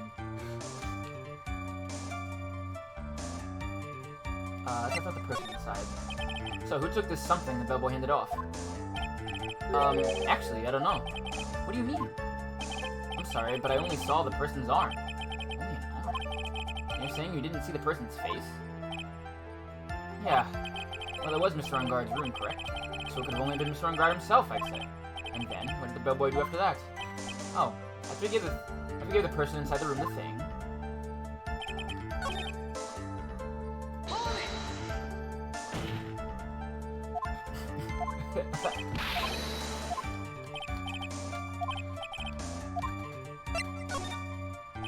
He gave something to this person? Yeah. And was this something? Ha ha ha. If I remember what it was, I wouldn't be calling it something, would I? This implies that something was removed from the scene of the crime. Are you sure you really can't remember, Mr. Powers? I think it was something kind of small. I'd like to summarize the testimony up to this point, if you don't mind. When we left the crime scene, he immediately went to the defendant's room. There, he handed a small item of some sort to the person inside. After the person received the item, all he could see was the person's arm. Yes, it was just like that. Mr. Edgeworth, is this all really that important? Of course, Your Honor. I think this is of the utmost importance. This is when whatever was removed from the crime scene was handed over to the client. Mr. Powers, please, try to remember what it was the bellboy handed off. Well, let's see. I think it was... No. Remember, please add it to your testimony. Yes, sir. Some sort of wooden statue.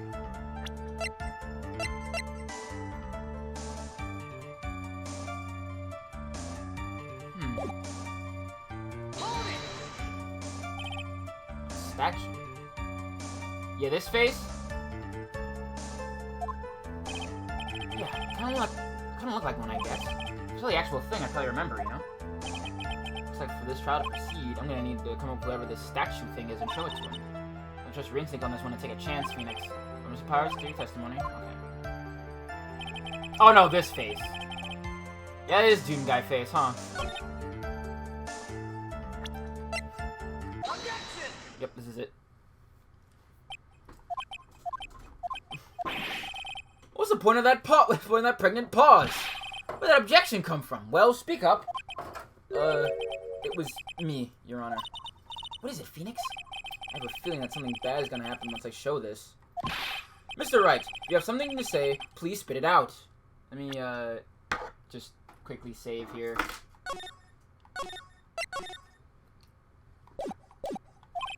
Yes, Your Honor.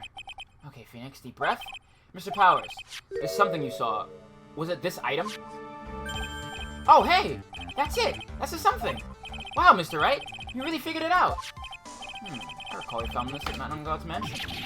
At the defendant's house? What does this mean? It's simple, Your Honor. Shelly the Killer assassinated Juan Corrida in his room, and then he stole this wooden bear from the scene of the crime. And the bear being found at the young guard's mansion would mean... It goes without saying, Your Honor. Madame God is the killer's client. Order! Order! Order! I said order! Mr. Wright, this is the most unfortunate turn of events for you. Yeah. Sorry, Mia. No, it's alright. Your aim was sound. Actually, I figured the bear would come up. If not now, then it would have later on. And if you hadn't shown it to the court, I'm sure your friend Edgeworth would have. Ah, I almost forgot that he knew about it too. I think it is clear that there is no need for us to continue this trial. I can't let this happen. I have to do something. There has to be something that we've overlooked. Your Honor, a minute, please. Yes, Mr. Wright? There are still a few points left that we have not fully explored. What are you trying to pull? Oh, well, we can have that. Alright, Mr. Wright. What question would you like to explore further?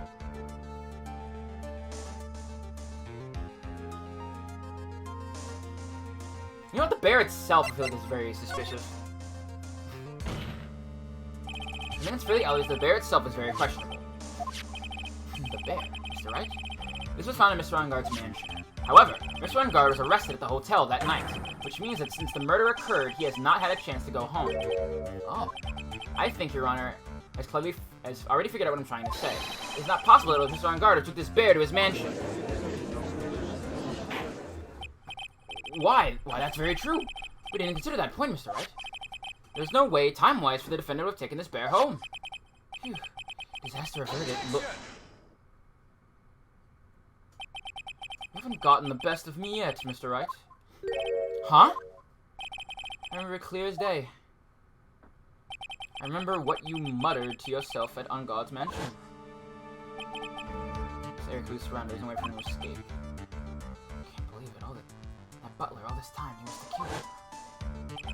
The killer and Engarde were working together, so to speak. And the killer was hiding at Engarde mansion as its butler. What a bold move. This bear figurine was brought back to Engarde mansion by the killer himself. When he was about to be arrested, Engarde had him do so. I assume because we would have been bad if the police found it during their investigation. He doesn't have any stitches in that picture, I noticed. Well, Mr. Wright, you've been quiet for a while now. Just too much. Isn't there anything I can attack at all? I have to try to find something else. You're not, Mr. Wright. Do you plan to? Then we explore a clearly shaky place in Mr. Power's testimony. What? There was still another one? There was indeed, Your Honor, and it's quite a questionable point. What are you trying to pull? Oh, well, we can't have that.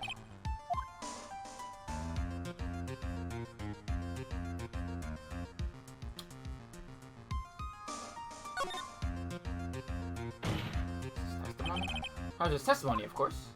Huh? I know that my testimony was a bit shaky, but... Your inanity stupefies me, Mr. Wright. You've already clarified all the questionable points during the cross-examination just now. Ugh. Listening to like this, calling the testimony questionable. I'd say it's your head that's questionable here. Ah! Never mind then. Yes, I agree. Please, wait! Being very persistent today. I just noticed something about Phoenix's tie. It's like kind of the same color as like Edward's jacket, it looks like. Now my answer now was a little questionable. Questionable indeed. But there really are some questionable points to discuss, Your Honor. Okay. Yeah, who received the bear is suspect. There's one thing about Mr. Tasser's testimony that was very unclear. And that is the identity of the person who received the bear.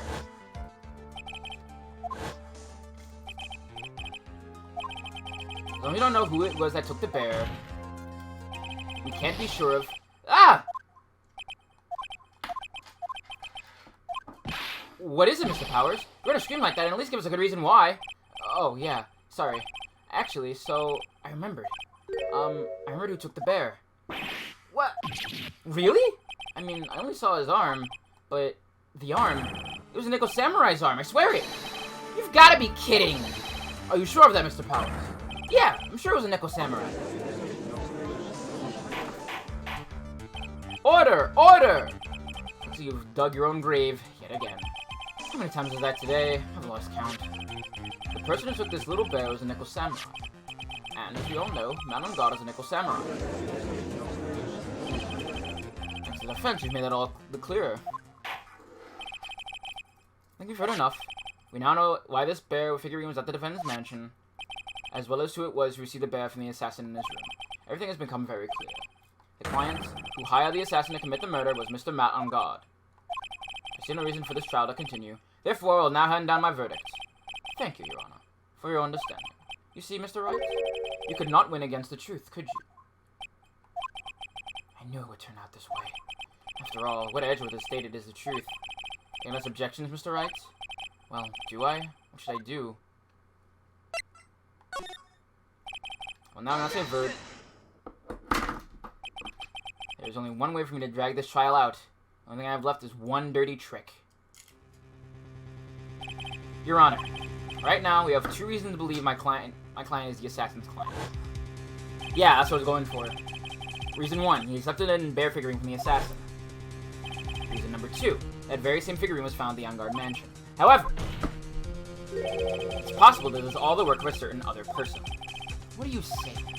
What I'm saying is, it's possible that, a different person is the killer's real client. Real client? Yes. Is this all you have? Now then, Mr. Wright, what's your theory? You say is the killer's real client and therefore the real murderer. Take that! Adrian Andrews. Yes, we already know that she tried to frame Matt on guard for the crime by wearing a spare nickel samurai costume. Ah! Then, the nickel samurai arm that I saw, that could have very well been Miss Andrews.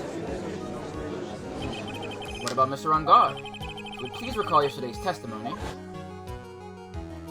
The defendant was taking a nap during the break period. That's right. Then, finding this figure at Mr. On Guard's mansion, it was a well-laid trap set by Miss Andrews. Mr. Edgewood, what is your opinion on this? I can't even begin to count little flaws in the defense's logic. Besides which, there's no evidence to support it. However, I can't fully discount its possibility either.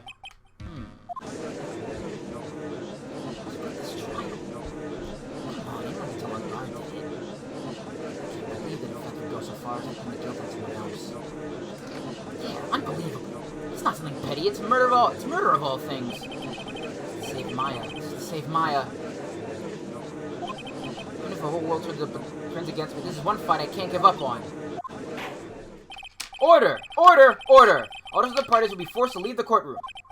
Your Honor, for the benefit of the defense, I'm willing to play along with this what-if game. Is what-if game, Mr. Edgeworth? Prosecution is prepared to challenge the defense's theory. Mr. Wright, even you must have thought it strange and wondered, why would the criminal want this little wooden bear? He's right. The killer did specifically bring the bear to on guard right away. Why do you ask? Is there something special about it? Absolutely. And I'm sure that once the court knows its significance, the true killer's identity will become crystal clear. Your Honor, the prosecution calls upon witness who will clear all doubts against Miss Andrews. And who would that be? It's quite simple, Your Honor. Miss Adrian Andrews herself. I see. Well then, the court will take a short 10-minute recess. Prosecution will prepare its witness in that time. Yes, Your Honor. I'm so mad about how much we kind of just dragged this poor woman through the mud. She doesn't deserve this. Oh, I knew it was a good idea to hold her hostage. Don't you agree, Mr. Lawyer? But never thought in your desperation try to pin the guilt onto Adrian. I swear this thing will pay. Mr. Nick! Pearls? Where's Mia? I don't know. Really strong power suddenly called her away. Really strong power? Oh, Mr. Nick, your phone is... It's from Gumshoe! How's it going? You been hanging in there, pal? Yeah, sort of. We just barely found something to latch onto. Phew, that's good, pal. What about you? Anything yet? You figured out where the killer and Maya are? We still don't have any leads, but... What? You don't have any more time! We just had one. It would a clue would be really helpful. I'm just not able to come this far because I'm thinking to myself, I've got to keep the trial going until Maya's been rescued. But have I just run out of luck this time? So I hope for not? A tent? Huh? A tent? I'd see a circus tent. Mia! Said Maya was unconscious just a few minutes ago. As soon as she woke up, she called for me. So it was Maya that called you away. She's locked in a dusty little room right now. But I could see a circus tent outside the window about 300 feet away. Gumshoe! Is there a circus tent in town right now? There's only one, pal. The very big circus. Maya's somewhere within a 300-foot radius of the main tent. What? Okay, hold on a sec, pal. Hey, draw a circle around that map. About a 300-foot radius around the main tent. Hurry! And? I can see a mailbox in the window just outside. Gumshoe, there's also a mailbox. Okay, what else? What else, Mia? I'm sorry, but there's a very small window. I couldn't see anything. I think it was in an old building. Maybe the 3rd floor or something. I heard her. An old office building. Good stuff, pal. Okay, just hang in there. Just a little longer, pal. Wish us luck. Good luck. I'll call you later, so don't let your battery die, okay, pal? Mia, Maya's unhurt, right? She's in a pretty bad state, Phoenix. She's being starved. so I'm plugging my headphones. Gumshoe, please hurry! Looks we're out of time. Are you alright, Phoenix? It's only a matter of time before Maya's rescued. I can do this. I just have to make the trial last a little longer.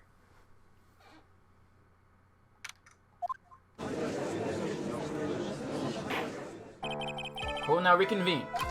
The killer, the man who murdered the victim, handed this to his client. From this, one obvious question arises: why this particular item? I believe the answer to that question will help us provide the name of the real culprit. Now then, prosecution calls the defendant's manager, Adrian Andrews, to the stand. Currently, the witness is accused of tampering and obstruction of justice.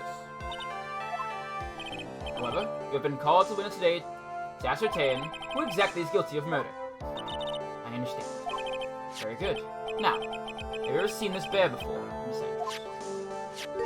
Of course I have. Of course I have. You have seen it before? That's right. It's only natural the witness has. Miss Andrews, could you please enlighten the court to this bear's secrets? Alright. Why does she...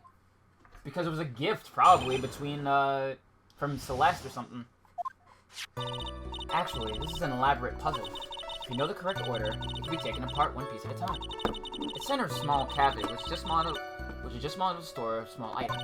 Because of its complexity, if you don't know the order, you can't open the bear. You really can't tell that it's a small jewelry box.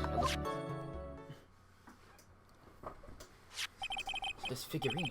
It's a container of sorts, is it? Yes. This can be deceiving, wouldn't you agree? Yes, this is superb craftsmanship. Oh, yes, I nearly forgot. You may begin your cross-examination, Mr. Wright. It looks like there really was something to that bear after all. Okay.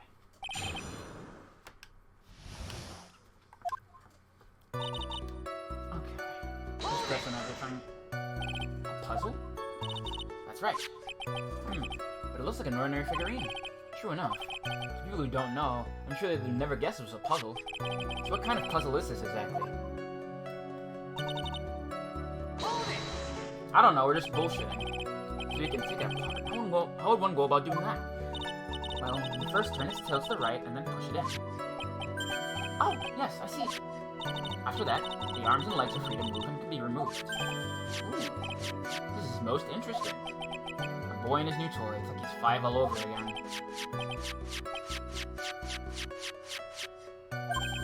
Oh, don't mind me. Go ahead and carry on. I think he's lost it. We found him to take the puzzle apart.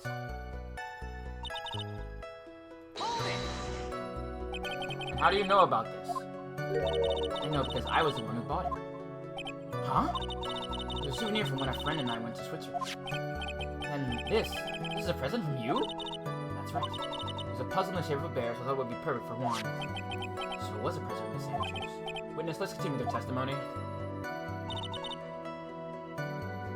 Okay, I know that that's bullshit. Who exactly knew how to solve this puzzle? Only the two of us, Juan and myself. It was a souvenir from Switzerland. So I doubt there are that many people with this same bear in this country. But this looks like it can be easily broken. Especially if someone wanted to get what's inside. Well, it's a toy. But it can never be the same once again once it's broken. It's been broken. Also notice that this bear is actually a small container or jewelry box. I never told anyone. And as long as Juan never told anyone either, only the two of us knew. The two of you, huh? And of course that means Miss Rangard didn't know, right? I think this is about all I'm gonna get for now. So yeah, I know that that's bullshit. I can smell it. Well, Mr. Wright, I think even you have come to realize that there is one very important fact we've uncovered, and that is this. The bear is actually a jewelry box. Now that I've agreed to this point, there's only one logical question that can come next, and that is this. What is inside this box? Inside? That's right. That is what we're going to find out next. Witness? Yes? You are the only one who can open it. Please.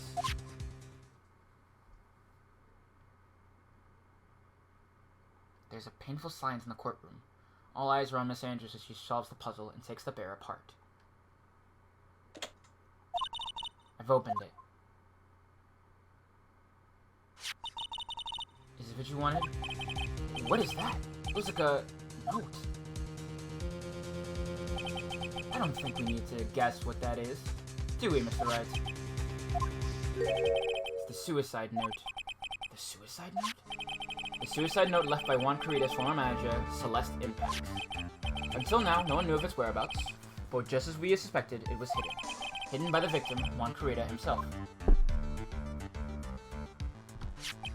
It seems Celeste Impact had a very beautiful handwriting, and she just as beautifully signed her own name on this document.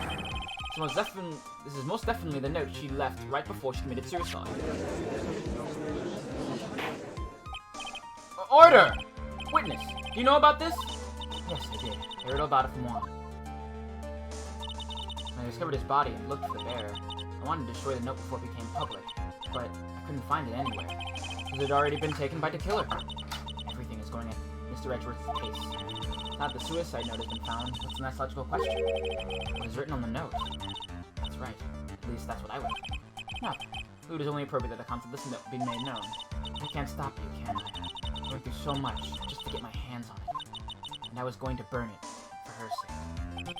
I'm deeply sorry, but I can't allow you to persuade me to stop. Your Honor, if you could please read the contents of the note aloud. Very well. The judge's voice rang loud and clear through the deathly silent courtroom.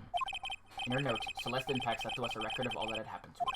About being used and then thrown away by On Guard, about being engaged to Carita and On Guard's role in destroying that, about how she decided, in her despair, to end it all.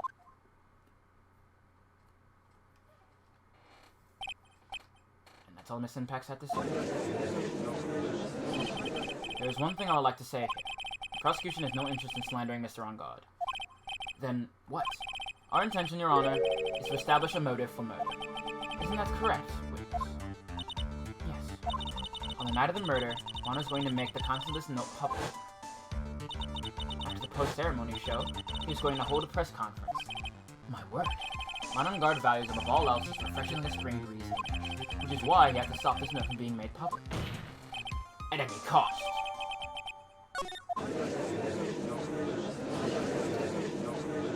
On Guard's fault that woman killed herself. And this time, he even went so far as to kill someone to stop him from revealing that. How terrible. What a selfish person. I guess there are slimeball lawyers out there who will defend these creeps too.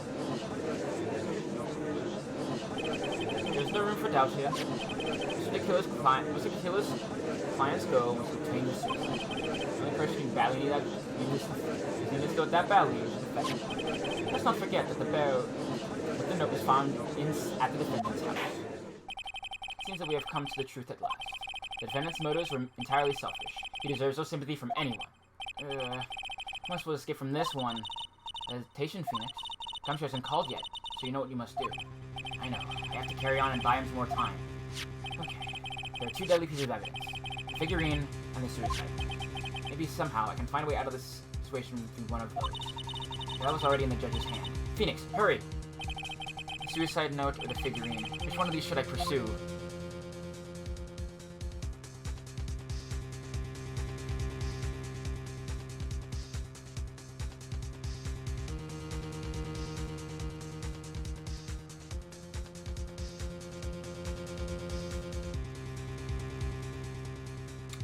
So let me think about it like this.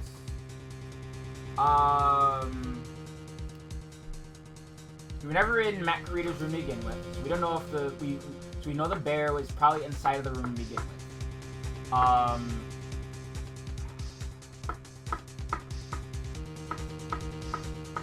can't think of what I should go for.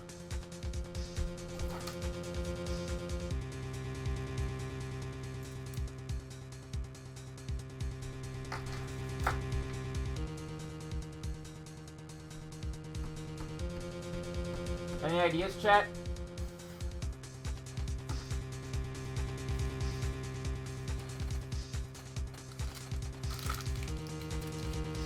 I'm coming up blank.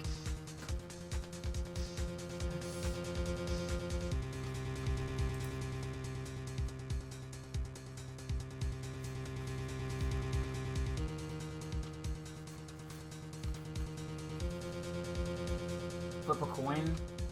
No, the note probably wasn't faked. I know that for a fact. But do I buy that it was just the two of them? No.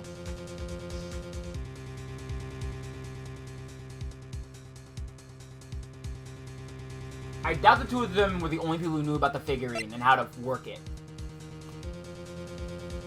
I'm trying to think here.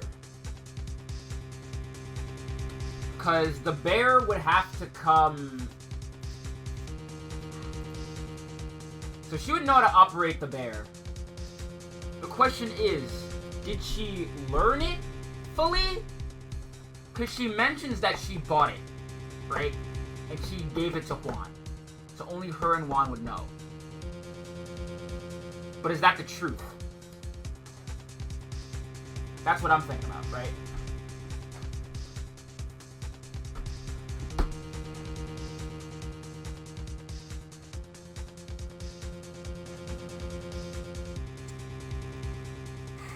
I think the figurine is, like, the better one. I'm gonna save and just go with my gut. Alright, gut. Hope you're not full of shit. Okay. Please wait, Your Honor. Oh man, look at that lawyer. He's still going at it. It's like he doesn't care that he's trying to get a killer off the hook. The assassin took this with him from the crime scene after murdering his sister. At the request of his client, of course. So, what's your point, Mr. Wright? I don't think it's possible that Mr. Killer's client was mad on guard. In fact, I think there's a contradiction here. You can tell just by looking at it that this bear is really a jewelry box. The chances that Madame Guard thought the note was inside this bear are 0 to none. Oh, I didn't think of it that way. Of course they don't. It's because, you know, Phoenix is, you know, the ultimate underdog. Exactly, but I did think of it that way, and I thought it was rather strange. After all, there's no reason why Mr. Ungar would ever want a jewelry box like this. Order! Order! Order! You make a valid point, Mr. Wright. Mr. Edgeworth, what is your opinion? It was just a flash, but I think I did rather well on this one. Unfortunately, I think he believes differently. I believe a show of appreciation is in order. Huh? The defense seems to be in love with wishing more despair upon itself. Right, he's gonna bring up the camera. I'm gonna attract the court's attention to this. What is that? It is a very small video camera, Your Honor. This type of camera is commonly used as a means of spying.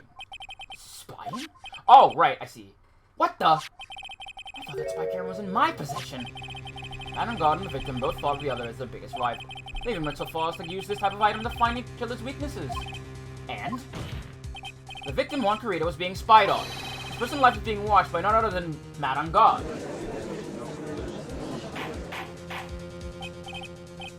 Order! Order! Mr. Wright. Yes, Your Honor? Don't tell me you knew about your client's spying activities. Well, sort of. Sort of is not an acceptable answer, Mr. Wright. So you're confused, Mr. Wright. You're probably thinking, but I have the camera that was in the stuffed bear's eye. But this camera that I have is not that same one. Last night, I searched the victim's house on a hunch. Doing this, I choose Bug Sweeper. By the way, Mr. Wright, the defense fingerprints were found on this camera. Matt Guard's fingerprints were on there? On Guard's fingerprints, though. Well, Phoenix, those cameras were hidden all over the place, huh? I'm not supposed to say that evidence. I think this is the end. It's fairly obvious that Mr. On Guard learned the suicide note through this. He was watching the victim all along. He got me good this time. I'm gonna counter that. Is that man the bad killer guy? Shush, stop. Look at him. He's sweating, just so... Yes, Chief. You figured out what you're going to do next yet? What I'm going to do next? Just running away like a frightened child work? I know it seems like Mr. Ed is very close to putting a lid on this case, but, as he to prove his point, he forgot one very important thing. Well, what is it, Mia? There's a piece of evidence that he really should investigate. Something he should investigate. I really hate to see the good prosecutor get scolded for not remembering to look at into the item when you have the chance. Why are you thinking of riddles all of a sudden? Alright, I think this time we understand everything. Well, Mr. Wright, you don't have any further objections, do you?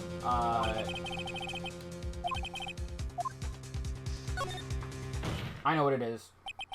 I have an objection, Your Honor. That was the weakest objection I've ever heard, Mr. Wright. Objection! Your Honor, the defense has no intention of letting this go so easily. Beginning to sound desperate. That's just your imagination, Your Honor. Mr. Edgeworth, this is not like you at all. In your eagerness to prove your point, you've forgotten one very important thing. Hey, isn't that what I just said? So, you're telling me that I forgot something? You're so close, Mr. Edgeworth. But there's something you really should examine about this piece of evidence. The timer it's attached to, you dip. Oh, Mr. Edgeworth. Yes, I do believe some special examination is needed. I think that item should be examined. I think the item should be examined as the defense's gray matter. Whoops. Oh, God.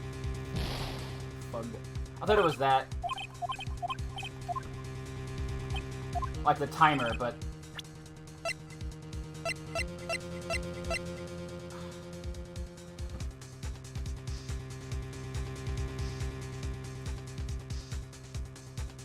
The transmitter, I think, right? Yeah. I think it was a transmitter. Because... Okay, I'm gonna... Fuck it. Alright, I fucked up again. It might be the note, actually.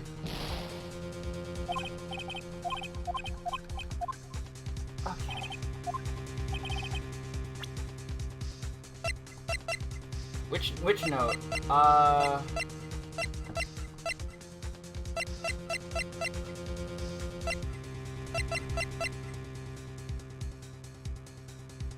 Oh, yeah.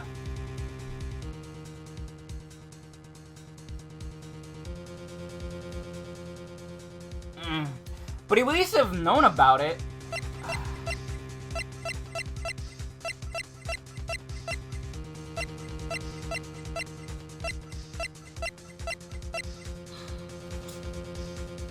I think he would have at least examined it all the way through. Okay, I'm trying to think here. When was the last save? Before I was asking, like, should I investigate the bear a bit more closely? I think.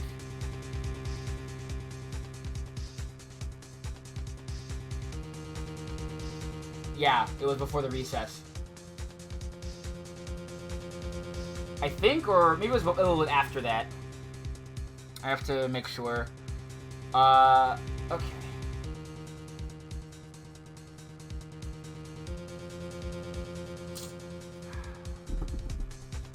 guess I'll try the note. But it wouldn't be the note.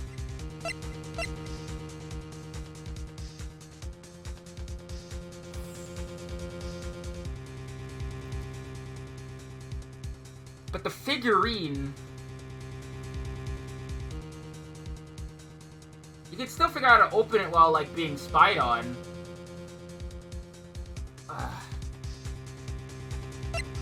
The suicide note? That's not it.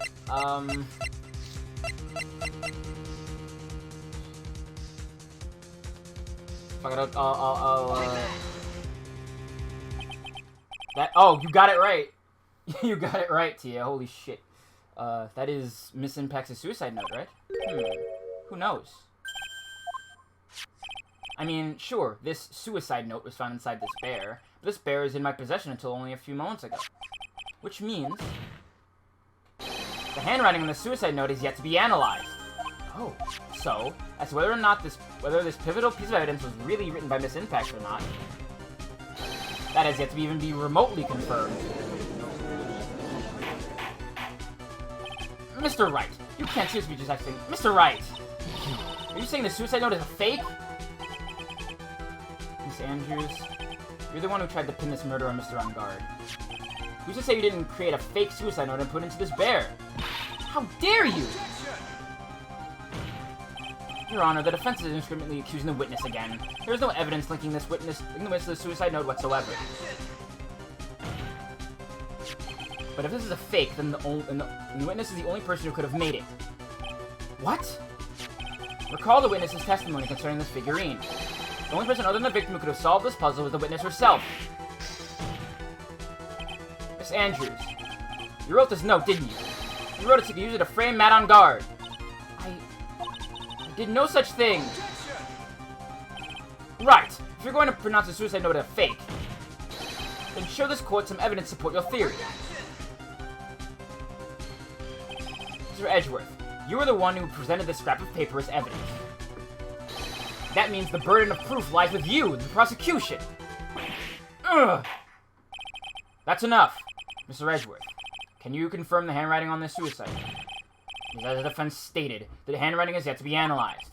If that's the case, it seems that, yet again, we have reached a point where a verdict is impossible. That's impossible! This isn't good, Phoenix. The judge is going to carry this trial over one more day. I don't think Maya will physically be able to make it another day. I didn't want to have to do this, but I don't have a choice. I request that the prosecution and defense further investigate. Henry announces my butt. That's just the lawyer trying to buy more time. On guard is guilty. Look, any idiot can tell you that. I think we've reached the end of the line. Guilty! Guilty! Guilty! Guilty! Guilty! Guilty! Wow. Oh, we need... Come on. Phone ring now. Phone ring now. Oh, thank God. What is that sound? It's Gumshoe. Hello, Gumshoe. What is with him? What's with that sigh? Where's Maya? What happened to the killer? He, got away. What? I'm sorry, pal. I really am. I don't know what to say besides I'm sorry. I wish there was some way to make it up to you. I really do. Anyway, what's going on? I found his hideout, pal. But the two of them were already gone. This is terrible. I'm going to keep looking for them, pal. Don't worry. I just need a little more time. But don't tell me we don't. I don't have any more.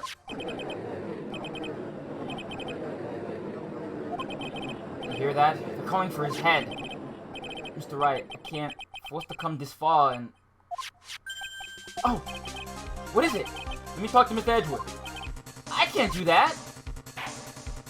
Mr. Wright, would you please get a hold of yourself? Yes, Your Honor. I'm about to end today's proceedings. Make sure you take your phone calls after... Hold on, Your Honor. Edgeworth, catch!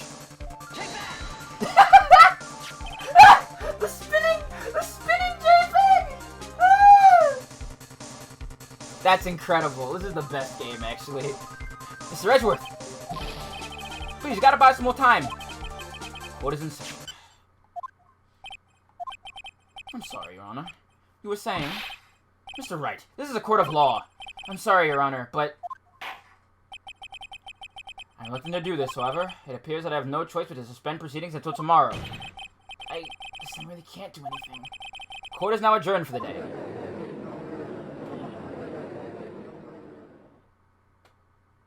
Objection! Please wait, Your Honor. Edgeworth? What is it, Mr. Edgeworth? I'm going to request another 30 minutes of Your Honor's time. For what purpose? You can perform the necessary tests on this piece of evidence in that time. But can you really obtain a result in 30 minutes? I believe you can, Your Honor. That was just it moving back and forth. Wouldn't it be better if we adjourned today and then reconvene tomorrow? 30 minutes. Please, Your Honor. That's all I am asking for. Please, Your Honor! Very well. On the prosecution request, the court will now take a 30-minute recess. But be advised that it will not allow another recess today. I'm not sure if this is helping or hurting us. The court will now take its final recess of the day.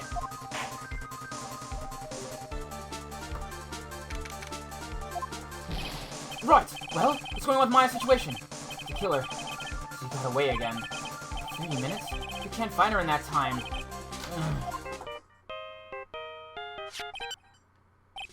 Report! Is that Mr. Edgeworth? We don't have time, just spit it out! Right! Looks like we just missed him, sir. But the kid left a few things behind by accident in the rush to get away.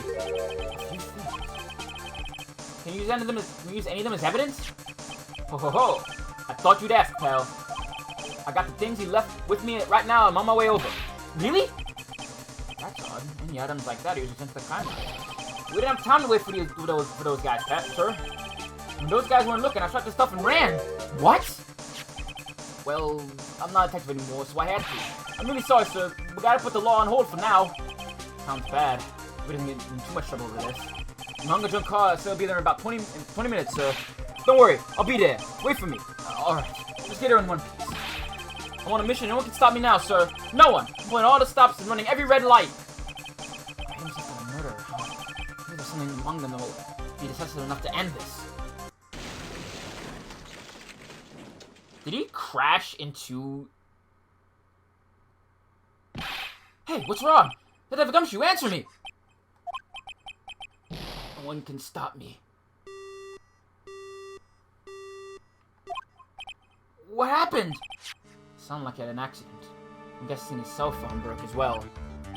What was he thinking? We gotta hurry and call for help! We have no idea where he is. His cell phone is broken, and he wasn't driving a patrol car, so no radio either. Also, if we don't get to those items before they do, the police will take possession of them. No! We can't let that happen! Well, if there's a way we can find out where he is, then we stand a chance. Why, oh why did Gumshoe have to get in an accident now? Is there any way to find out exactly where he is at this moment? Right! The tracking device! That's right! There is a way! What? How? I'm sure we can find out where Detective Gumshoe is with this.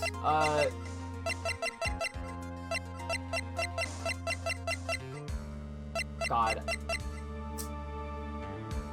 Is the transceiver? Yeah, I think so. Take that!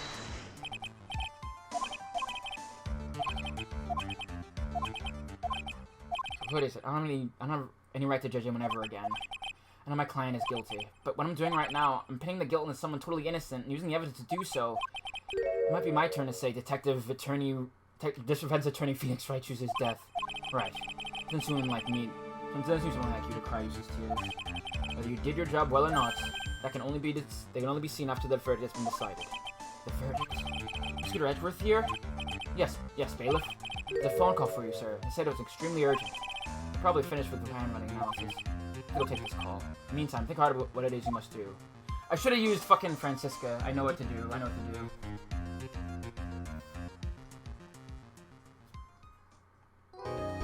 I forgot. I should have done that. I probably would have gotten through it.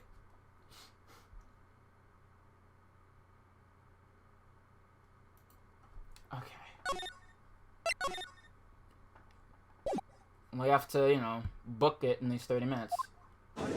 Oh, well, I guess it's already, we're already here now. It's the end of the game. Go and I reconvene. I assume both sides are ready. Yes, Your Honor. Yes, Your Honor. I don't understand the defense at the moment. However, why do you also seem distraught, Mr. Edgeworth? That is... It's nothing, Your Honor. What's wrong with Edgeworth? Like something unexpected just happened to him. Now then, Mr. Edgeworth, if you would please tell the court the results of the handwriting analysis on Mrs. Impact's suicide note. Yes, Your Honor. Unfortunately, I've discovered that the suicide note is a forgery. What? What do you mean, Mr. Edgeworth? This note was not written by Miss Impact herself. It is a fake! No shit, huh? Order! Order! Order! You know something would have been fun? Something would have been great? I wish that, like, Francisco would have showed up more as, like, you know, Edgeworth's Maya equivalent. That would have been sick. Order! Order! Order! Mr. Edgeworth, would you care to explain what is going on? This was not written by Mrs. Impacts, and who wrote it? We need more time to do a more detailed analysis, however. It appears that the handwriting matches that of the victim, Mr. Juan Corrida. Mr. Corrida? Well. Was it that Mrs. Impacts never left a suicide note after all? They wrote anything about on guard. However, Your Honor, even though the suicide note is indeed a fake, Mr. Ungar could not have known that, so the facts remain unchanged. Acting under the assumption that it was real, he had plotted to possess it. That does sound very plausible. This theory that Ungar had no idea that the suicide note was fake. Something like that seems a little wrong with it.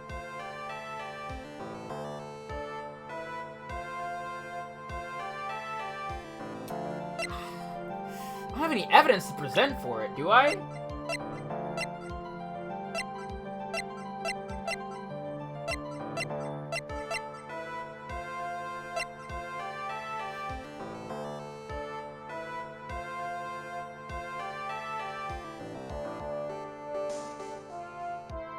I'm trying to think here.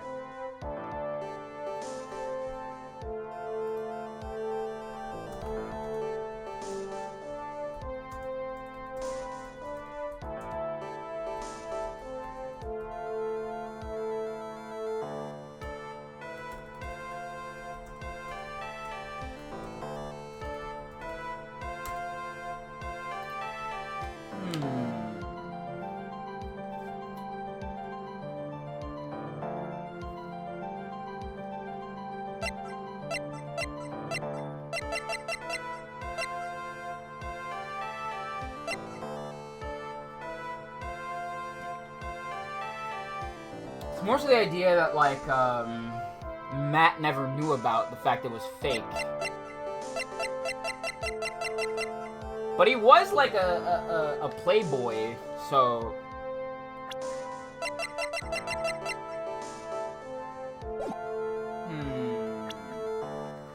So, what we're asking is the idea that Matt doesn't know about it. Is there any evidence to the contrary?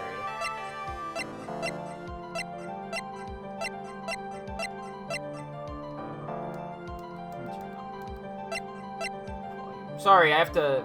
Because my setup is messed up. Oh, right, yeah, of course. Duh.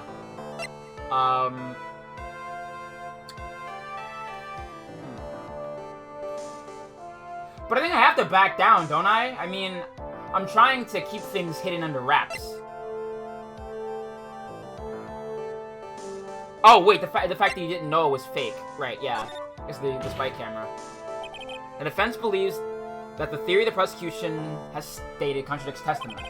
If everything the prosecution has proven up to this point is true, then it's possible for Mr. Angara to not know it was a fake.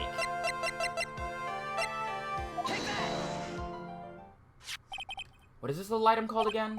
A video camera, Your Honor. A very small one, but... Oh, that's right. A camera. Ah, you kids and your fancy toys nowadays. Mr. Edgeworth, earlier you claimed that Mr. Angara knew the existence of this note because he was spying on the victim, isn't that right? If that were true, then this means Mr. Angara would have known that the victim had forged the note. Ah! So then the defendant knew the suicide note was fake. And if that's true, then the situation has suddenly changed in a very dramatic way. Exactly, Your Honor. The prosecution's theory as to what Mr. Angara's motive for murder was, it has suddenly disappeared into thin air. But, Your Honor, it's not as if Mr. Angara monitored Mr. Kurita 24 hours a day. Perhaps the victim wrote the note in a place Mr. Angara didn't know of. Well, right back at you, Mr. Edgeworth. Why don't you show us some proof the victim made the forgery at an unknown place? Ugh. Order! Order! Order! Mr. Edgeworth, looks like this time it is you who has dug his own grave. Ugh. As I figured. As you figured? As I figured, it came down to this after all. Mr. Edgeworth, you are not making any sense. When I heard the results of the handwriting analysis, I thought this might happen. The question is, what next? What next? If the prosecution can't prove Mr. Angara's motive through the evidence, then we must prove it from another angle. Well, I agree with you there. Your Honor, the prosecution would like to call a witness to the stand at this time. Oh, well that's fine. However, this witness is a little unusual. Edgeworth stuttering? It's not like him at all. Unusual. Well, what sort of witness is this person, Mr. Edgeworth? This is one who is perfectly fit to answer once and for all the question of who was it that hired Shelley the Killer to commit murder. That's impossible. Who in the... No such person exists who can answer that question with such certainty. Yes, Mr. Edgeworth, who is this witness? Yes? Go on, who is it? The man himself. Mr. Shelley the Killer. Oh, Mr. the Killer. Wait! Shelley the Killer? You mean the killer? I mean, the assassin? Yes, Your Honor. He's coming here? To the witness stand? Well, yes, in a manner of speaking. I recognize this is a very unusual circumstance, so I must ask for your permission. I imagine so. Well, Mr. Wright? Yes? Is this alright with you? Do I have a choice here? I can't really do much else to drag this trial out. Defense has no objections, Your Honor. I wonder if it is really alright to do this. Very well, then. Prosecution calls the witness to the stand. Edgeworth, is there no other way left to us? Now then, witness.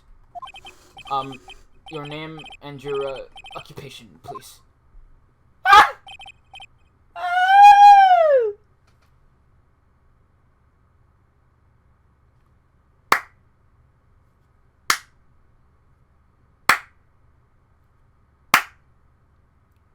Don't get no better than this, chat.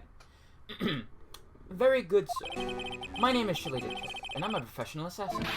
I say, what is going on here? Your Honor, how can you remain so calm? And what is the meaning of this two-way radio? Actually, Your Honor, it was delivered to me just now, and it came with a condition. As long as we do not trace its source, Mr. the Killer will testify to this court.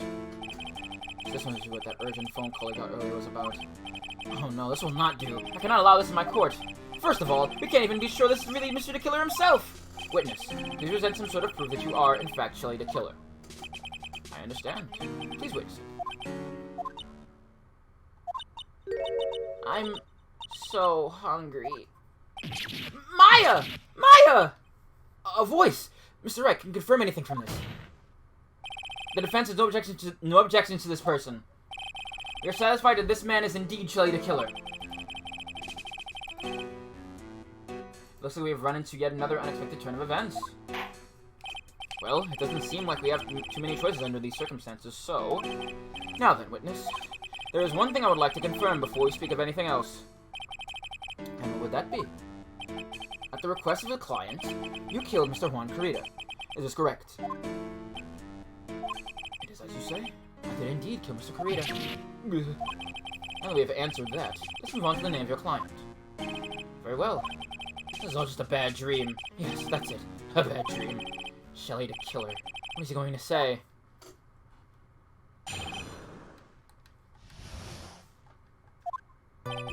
There's something I must first state. To an assassin, nothing is more important than the trust between a client and himself. That is the reason I am here today on this witness stand. It is my wish that you grasp this concept before I give the name of my client.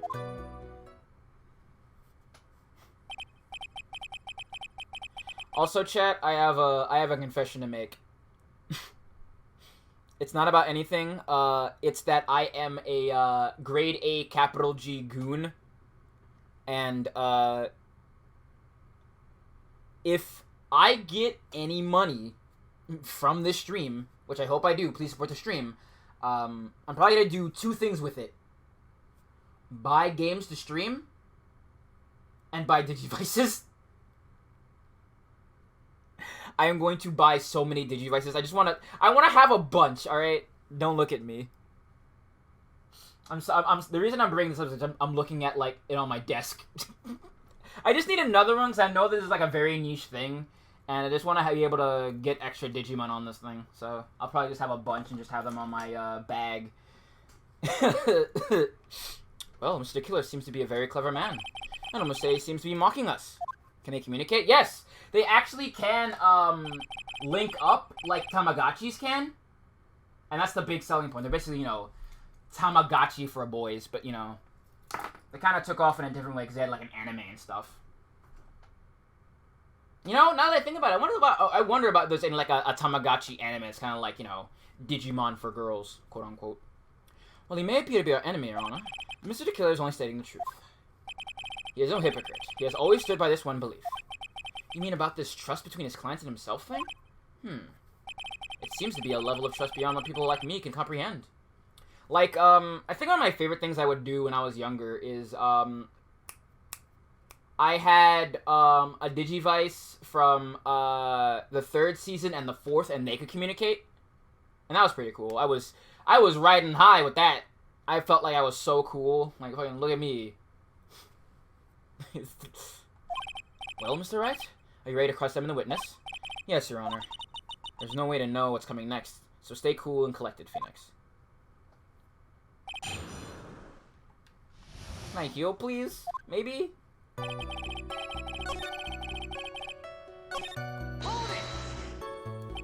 can hear anything you have to say later. Can you please tell us about your clients? I don't think you understand your place, Mr. Ritz. I said this is something I must first state. You know what the word first means?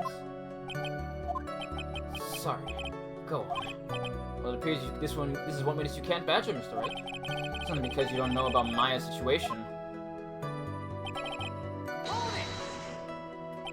The trust between you and your client. I provide my services in a fast and efficient manner. In exchange, I trust that my clients are discreet about me and my identity. If too many people knew my face, it would be quite troublesome. And that is why you're testifying in this manner. This is the first time one of my clients has ever been accused of murder. I must preserve the killer names so my clients can trust me. But couldn't someone stab you in the back and break your trust? It has never happened before, but if it ever did, yes, that person wouldn't be my client for very long. They would certainly... That's enough! Please, no more! Very well. It's only hypothetical anyway.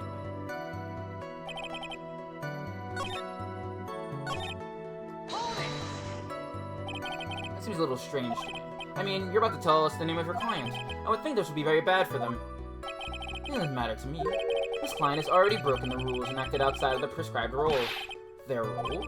This person tried to implicate another of the crime in order to save themselves. And this is a trespass that cannot be forgiven. Who gave you the right to be so high and mighty? To the gentleman who spoke just now. Excuse me, but would you care to die? Ah, no, I didn't say anything. The judge is better watching himself.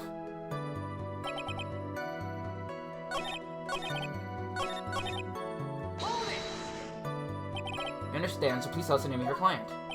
I'm afraid I cannot do that. I still have a few things to say before I do. This egomaniacal. It's not good for your health to be so aggravated. You wouldn't live very long if you let everything bother you. Somehow, that coming from an assassin makes it less comforting. I don't really care about all the extra fudge. Just the name already. Patience. Try to calm down a little. I want to try to understand his mindset. He's very steadfast and close at the work to get him to talk. I'm not a therapist, you know.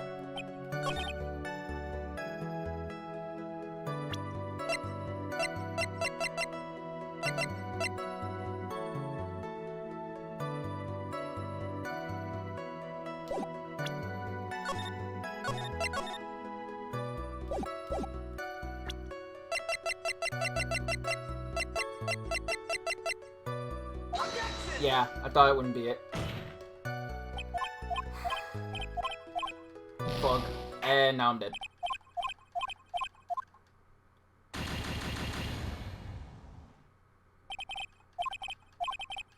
Oh god, I wish.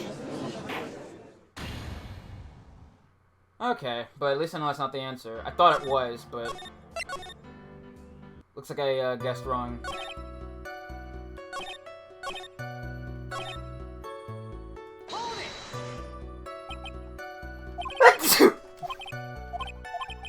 Sorry, I wanted to think of something you said. You said your client had already broken the rules. A person who frames another is the worst kind of human. And that's why you feel you can betray this person? I have no trust relation with a client who can understand their assigned role. Just my luck. An assassin with a conscience. Who would have figured? No, it's not that it contradicts him. Now then, everyone, do you think you can understand my logic? This case is getting better and better. If you can't, then I'm afraid we can't proceed. Everyone understands your point. I think, really. In that case, I believe I'm prepared to disclose the information you seek. I made it crystal clear that you value trust over all else. I believe we are ready. Excellent.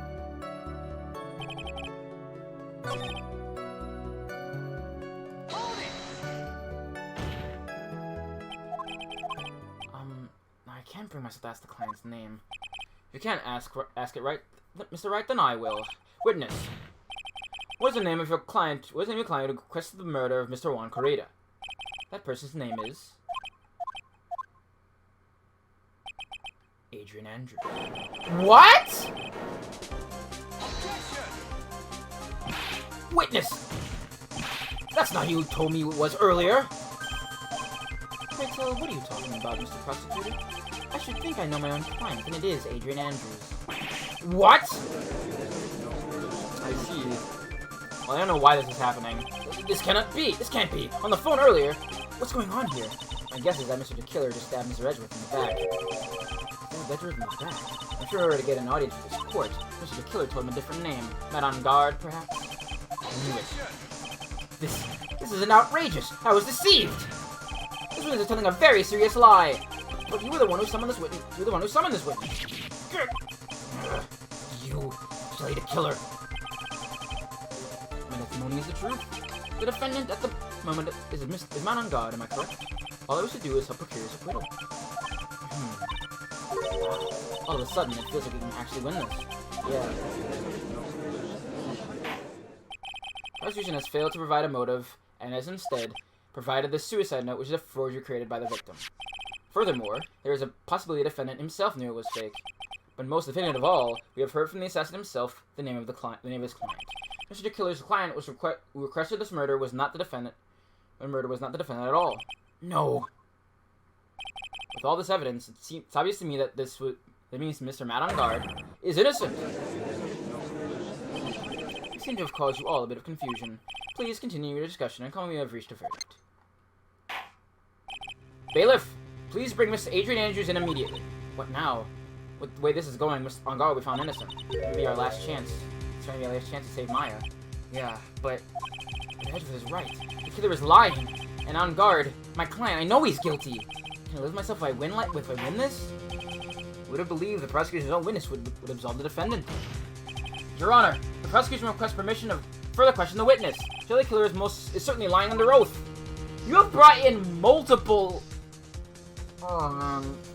But we have brought in multiple people who have been confirmed to be lying under oath. Wasn't me.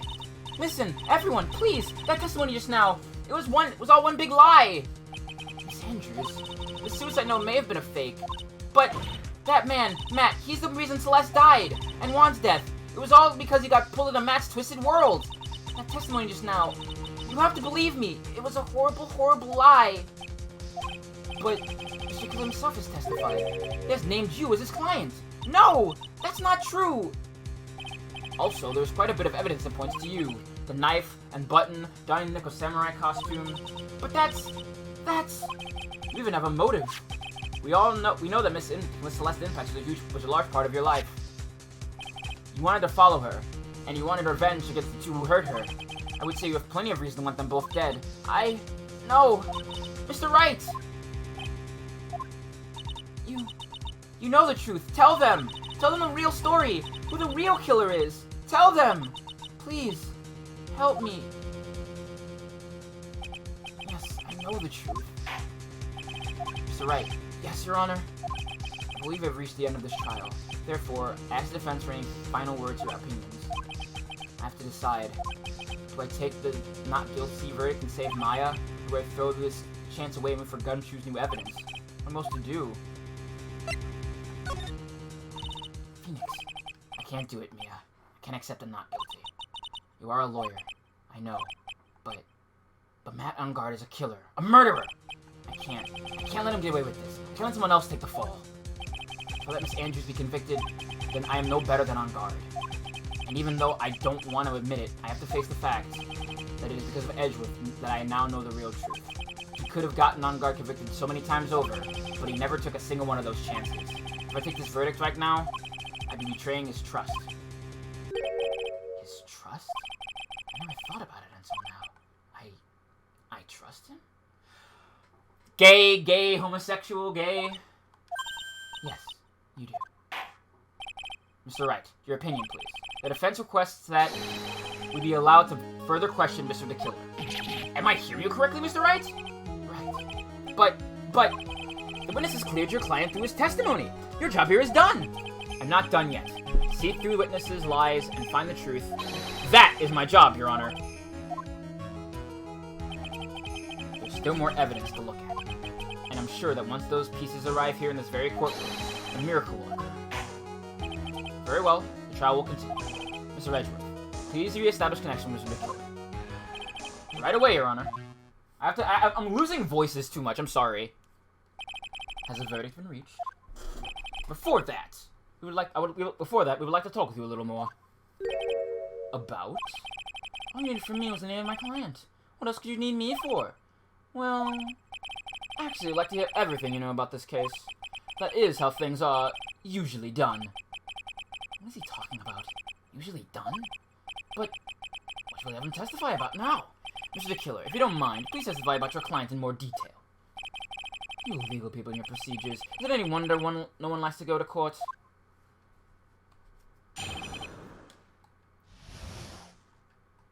As I've already stated quite a few times, Adrian Andrews is my client. However, one thing I simply cannot overlook is tampering with the scene of the crime. My client did it to frame another for the crime. While pretending to be the first person to discover the body and enter the scene, Adrian Andrews already knew from the very beginning that Juan Carrito was dead. But even more appalling is the creation and planning of the knife and button. That is what I was referring to when I said my client had broken the rules. Yeah, sure, buddy. This is the most unexpected of events for the, 5th time now. However, this time, everything has finally been revealed. Just a second, Your Honor. Yes, Mr. Edgeworth. We still have a cross-examination to do. But you don't need to question testimony like this. Do you, Mr. Wright? Your Honor, the defense will question the witness. As if I have a choice here. Huh? Why? What this witness has said is nothing but beneficial to the defense's case. If you scrutinize the testimony, then I'll expose the lies that in that oh-so-beneficial testimony, I suppose. I don't understand what's going on anymore. That makes two of us.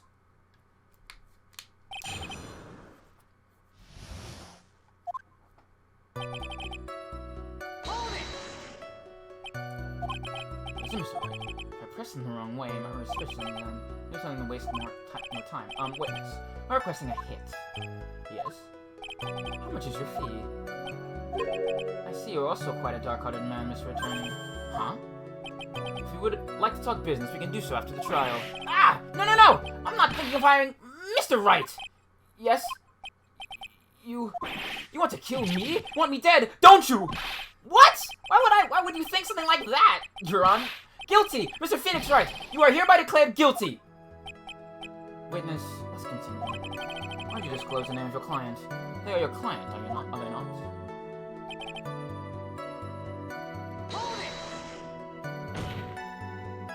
I would like to think that most people wouldn't be able to overlook a person hiring another to kill.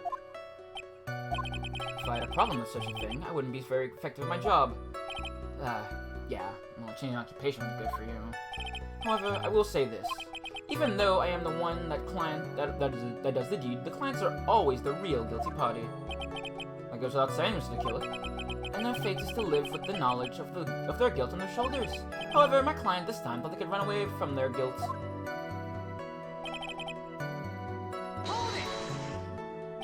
Are you talking about the button and the knife? Yes, and my business card. Oh, this card. So that no one was to waste their time, including the police. I always make a point to make things as easy as possible. You try to make things easy. The business card makes it very easy to identify who carried out the service. He's pretty devoted to his work.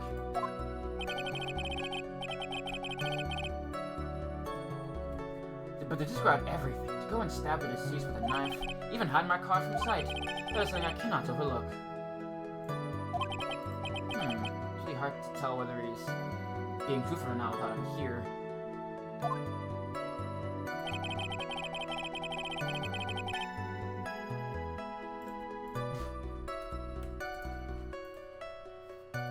Can be the first person to discover the body of the scene. Here, how do you know that? So you're saying most clients wouldn't do such a thing? That is correct. Usually most people try to create an alibi for themselves. If you should use my services, Mr. Attorney, I would suggest you plan for your alibi too. No, I already told you. I have no intention of using your services. Ever. Why does he keep looking at me like I'm the one on trial here?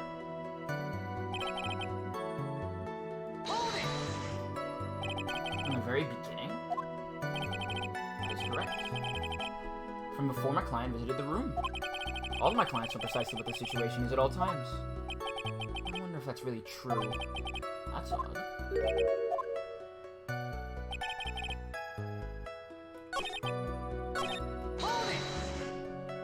So why did you think your client did that?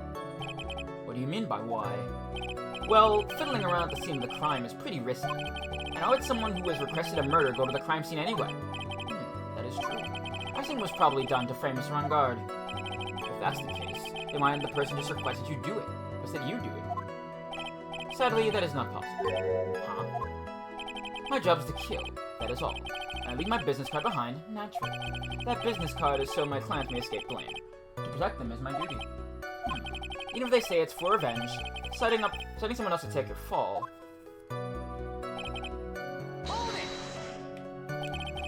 And that's all you have to testify? That's all you have to testify? Yes, and I pray that I will never be called to the stand again. Again? As in you plan to continue? I want black and red, and I want the white one that has the X on it. Where is that one? White and blue. Again, as in you plan to continue? Yeah. I must, as I have yet to find another person in my place. I must, as I yet to find some person in my place and become the full successor. Actually, how would you like a new life, Mr. Two? Excuse me? No. I'm fine, really. Are you really now? I don't know what kind of man the judge thinks I am now. What do you want to do now, Phoenix? All I can do is And now it's exposed lies. That's true. However, we realize it would be very bad for our client, right? I'm so confused. But the one I know for sure is I can't let this trial end yet.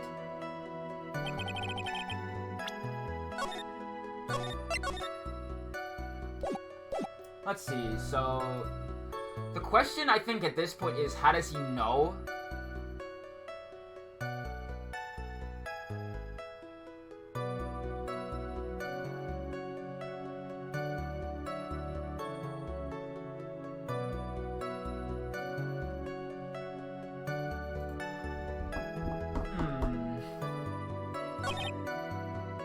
But I guess that's because he tried to implicate him, right?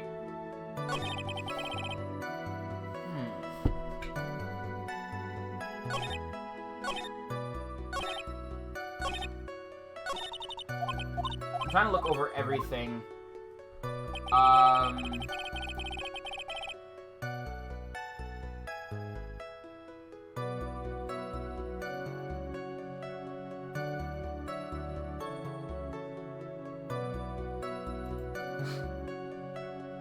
Okay, I took a look, and, hold on. Let me take a brief moment, chat. I have to reply to Flora really quick. I'm also trying to think at the same time.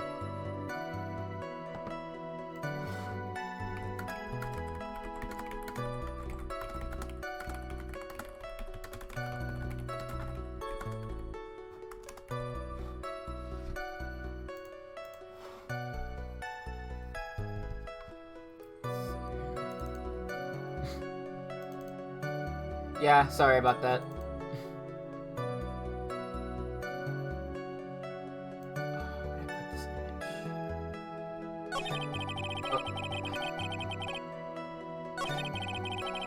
That is weird that it works on the scroll wheel. That's interesting, though. Okay, hold on. Let me do it somewhere else. Okay, so Adrian Andrews. Let me just. Alright, let me see here. Just about further information. So it's just this joke about, you know, being a murderer. Also, why does he suspect Phoenix? Like, come on. Phoenix is like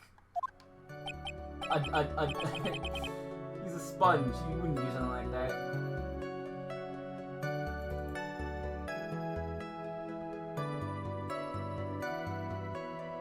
don't know where I put that image, but like I can like just. All right, I'll talk about it later. I'm off the stream.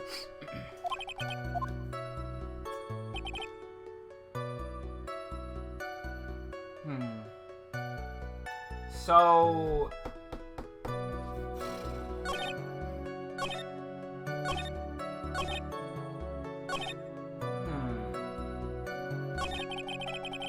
Yeah, like, it's weird how much, like, he gets gooned on for that kind of thing. I think the client did that. What do you mean by why? Well, fiddling on the times...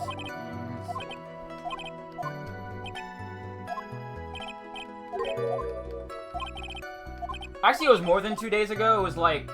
These games take place over, like, the course of, like, a couple months to, like, a year.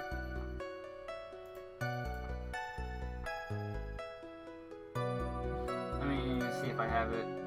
I'm trying to find, like, the perfect one, and it's difficult to find, like, the one I'm trying to look for. But, like... You know, I'll just use one of my backups for this situation.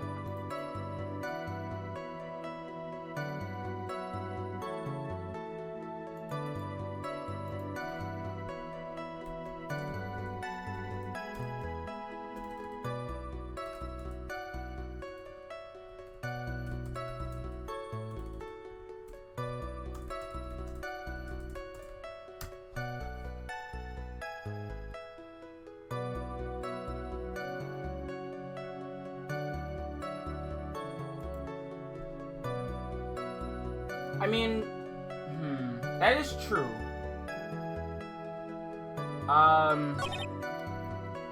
Right, yeah, I guess the glass. And then she said the broken lamp, not broken lamp, the broken vase was that.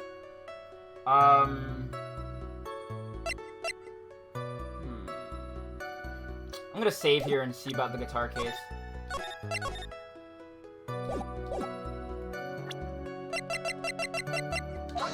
Yeah, it's not it. Ah, man. It's always bad when you try to use a piece of evidence that's wrong and you just, you know, get in situations like this where you just have to take an L. It's kind of annoying.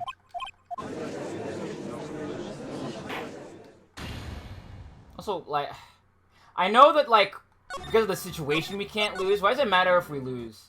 Alright, let's see if it's the wine glass. Yeah, there we go. Thank you so much for taking the time to testify, Mr. the Killer. What is the meaning of that attitude? When Adrian Andrews entered the victim's room, your client had no idea that one creator had been murdered. But how do you know that? From this wine glass. The glass. Mr. the Killer's supposed client thought Miss Creator only fainted, which is why the glass of tomato juice was poured for the victim. But isn't that just a part of Adrian Andrews' calculated plan? That is not possible, Your Honor. This glass bears the fingerprints of that person. Had this been planned, they would have never left their fingerprints behind. I see your point. Mr. Edgeworth, what is your opinion? Strangely enough, I had the same exact thought just now. Witness, how to explain this strange phenomenon? Isn't it a waste of time to ask about such minor detail? It's not a very important point anyway, correct? Get his ass. I'm afraid you are mistaken. If Adrian Andrews really is your client, as you claim, then your client should have acknowledged Mr. Creator's death. If not, then that can only mean that Adrian Andrews was never your client at all. How strange. Yes? Why is it that the attorney has yet to raise an objection to this absurd situation? Phoenix, if the killer figures out what we're up to, we're in real trouble. Yeah, I know. Objection! Mr. Edgeworth, I'm surprised. You know you can't say things like that without any evidence. Ah, sorry. Well, that was an awfully weak objection for the two of you. Anyway, I am positive there was a contradiction in that testimony. The prosecution requests further testimony concerning when the request was taken. Very well. Right now I have to buy us more time. While we wait for the items to kill left behind in the gate here. I just know that the very outcome of this trial lies with those items.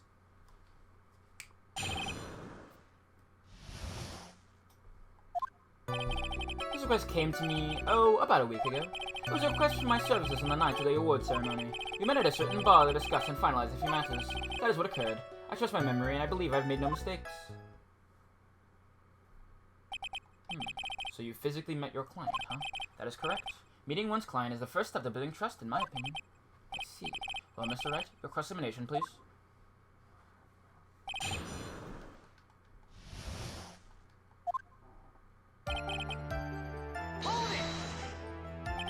One week ago? Are you sure? Yes, I am quite sure. I, of course, have my own preparations. I was barely able to finish. When you request my services, Mr. Attorney, I hope you will keep that in mind. Please, stop. In any case, my client this time had a very specific date and time in mind. Specific date and time. Did you ask why on a specific night? No. I try to fulfill all the conditions of my client's request. But as for why, I only had my suspicions. Your suspicions, huh? So what are these suspicions you had? Why did your client request that night? I'm sure it was all for the bear. The bear? My client spoke of it. I'm sure there will be a bear-shaped figurine in one creator's room. I would like you to retrieve that item for me. You must be talking about this bear puzzle. Inside the figurine was a suicide note. Naturally, the victim brought it with him to his hotel room. He was planning to publicly disclose his contents at the press conference, after all. That is correct. And if I had not done the job that night, I would not have known where that bear figurine was. I see. Well, Mr. Wright, is testimony just now of any importance?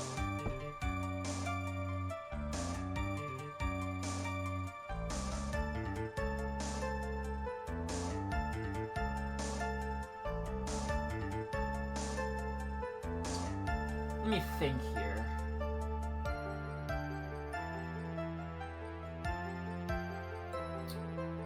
I feel like it was of some importance.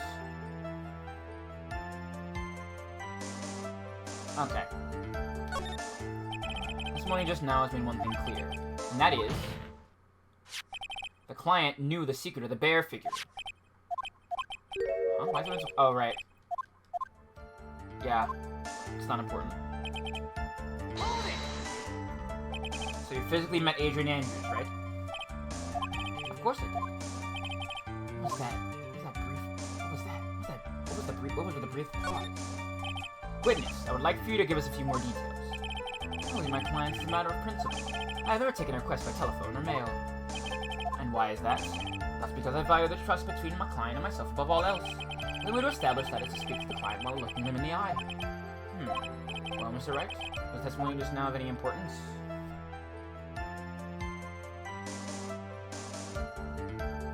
Okay. Let me think here. Met the client physically. Looked them in the eye. I'm trying to think if it's important. I don't think it's important this time. I guess I don't want to push the envelope. Let me just... Save Load. Should have Save Loaded when I was going to look up evidence, because I'm pretty sure I could use a tracker to get Gumshoe earlier.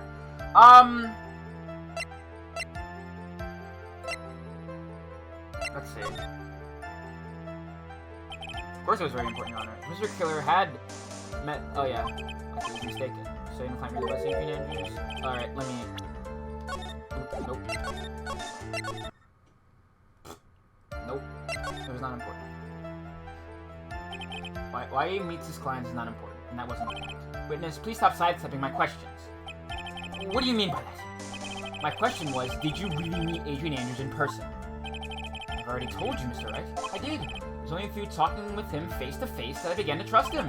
That's when I thought I can trust this person's client. What should I say about talking face-to-face? It was very important, actually. Your Honor, I believe the testimony just now was of the utmost importance. Huh? Really? If that's the case. Witness, please include your statement just now in your testimony. Very well.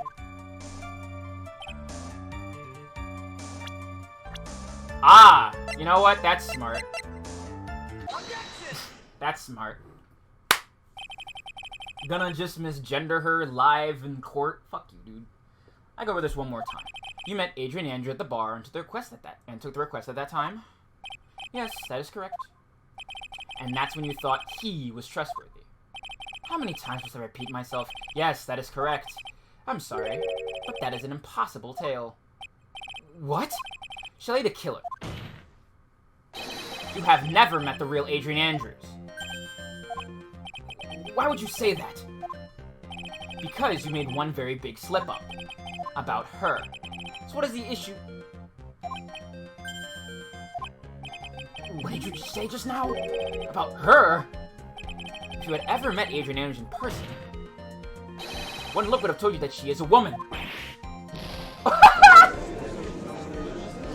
Oh, I love that it bursts like that. It's like a fucking Eververse cartoon. Order! Order in the court! Mr. Wright, what is the meaning of this? The witness testified to the following. That he always meets face-to-face with his clients when taking their request. But he's never met Adrian Andrews in person. Yes, Your Honor. That is exactly the point. That means Mr. the Killer's client could not have been Miss Adrian Andrews. Sweating oil. That's gross.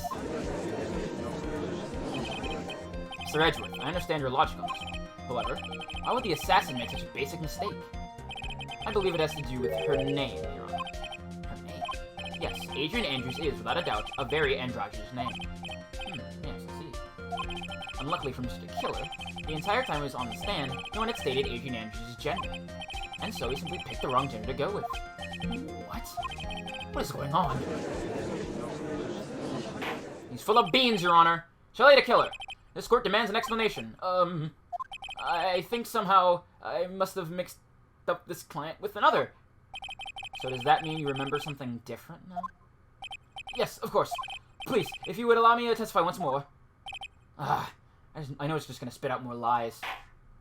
Very well. But this time, please give us the truth and nothing but the truth. Yeah, sure. Luckily, the fun thing about, like, collecting these three Digivices is that, like, the variant I have, I only need to pick up 2 more. Because they're of the X variant. Yes, now I remember. I took that request by mail. There have been times when I took a job without having my client.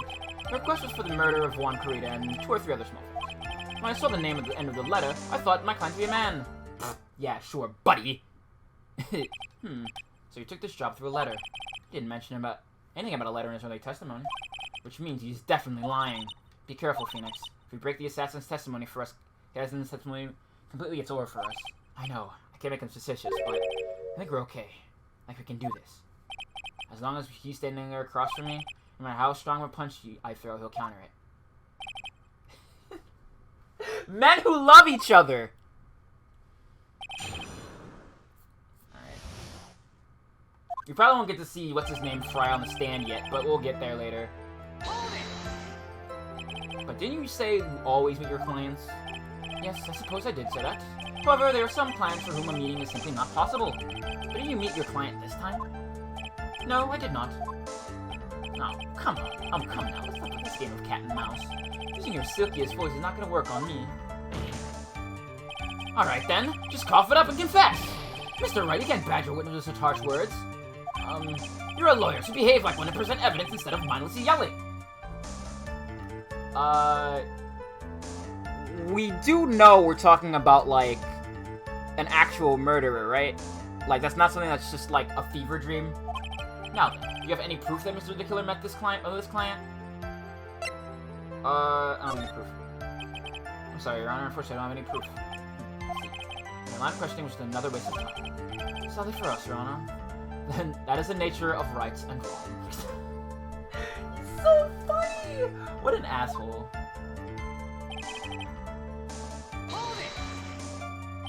And why would you not meet certain clients? Recently, I have been receiving more requests. If I met each and every client, I would lose some nice business opportunities. On top of which, the times have changed. Now is the age of information and computers, correct? That's so funny to say in, like, 2017, 2018. That's so funny! Well, now I've joined the Times, and now I take requests via electronic mail. Electronic mail! Who would say electronic mail in 2000? Man, I love early aughts, like, ideas of what the future is, or what it could be. I adore that shit. You'd mail it in a special insulated envelope. I'm very sorry. I despise the shortening of words. What I meant by electronic mail is what is commonly referred to as email. Email? In a contest of mimicry, the judge would beat a parrot hands down. Anyway, you took this job without meeting your client, without having met your client, and... 2 or 3 other things. Yes. And what were those other things? A few other things that have nothing to do with this case. What should I do? I'm sorry about that. It'd be really bad if I push his buttons the wrong way. He's mad.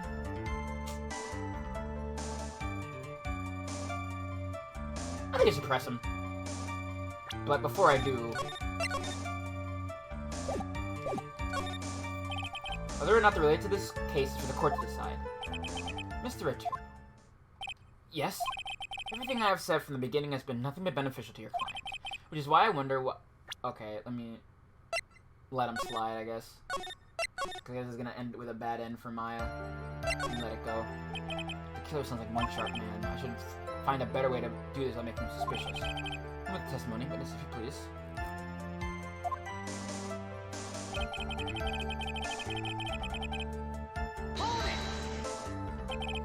You're saying that you never saw your client's face, not even once? I did, once. That's when I went to give my client the figurine. Yes, I see. Miss Andrews wearing a mask. A mask? A Nico Samurai mask, I'm guessing.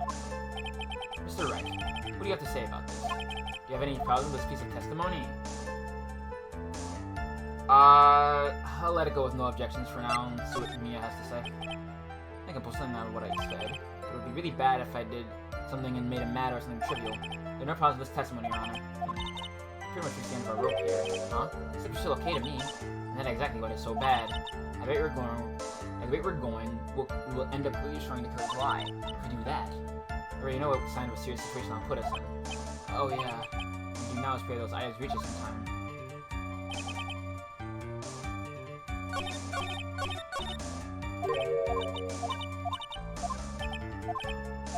Okay, so let's see here.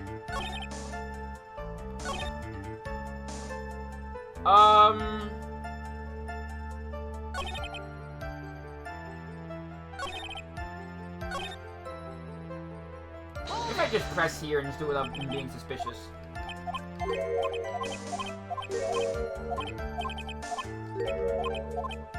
Okay, can't press this one. I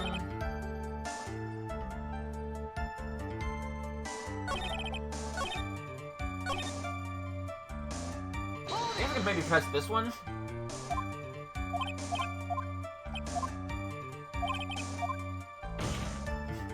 Alright, no, it's this one you can't press either. Let's see here.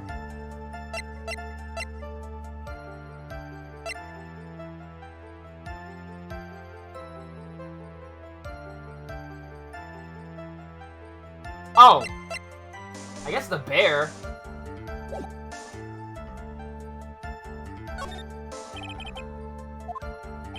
Very well, I will show you proof. Are you sure about this, Phoenix? Here's a proof that the witness met with his client who wished Mr. Kurita dead. Take that! Yep. Oh, never mind. So, what do you think? You may say, what do you think? However, I am, for all intents and purposes, a transceiver radio. Oh, that's right. You can't really see the evidence. I don't think it's what I needed to see. Yeah, fuck. Oh well. I thought if going to quiet was maybe I got it right, but it has to be like immediate. Never mind. Fuck. Okay. Okay. So that was the wrong thing to do.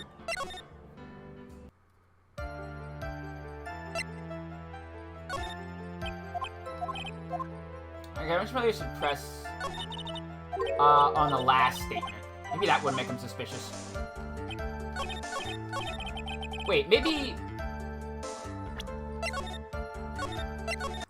Let me try just going and press it further and see what happens. I just want to see. You're playing betray your own client? That's... I smell the stench of a backstabber. Did you try not to be one? Wait! Uh-oh. It's looking really bad. Shouldn't press my luck. I have to think, is this worth pursuing?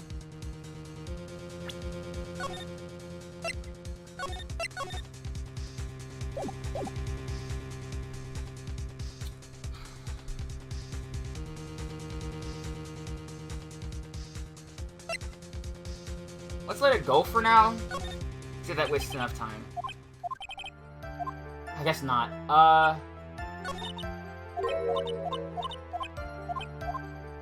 Okay, so... Let me try this one.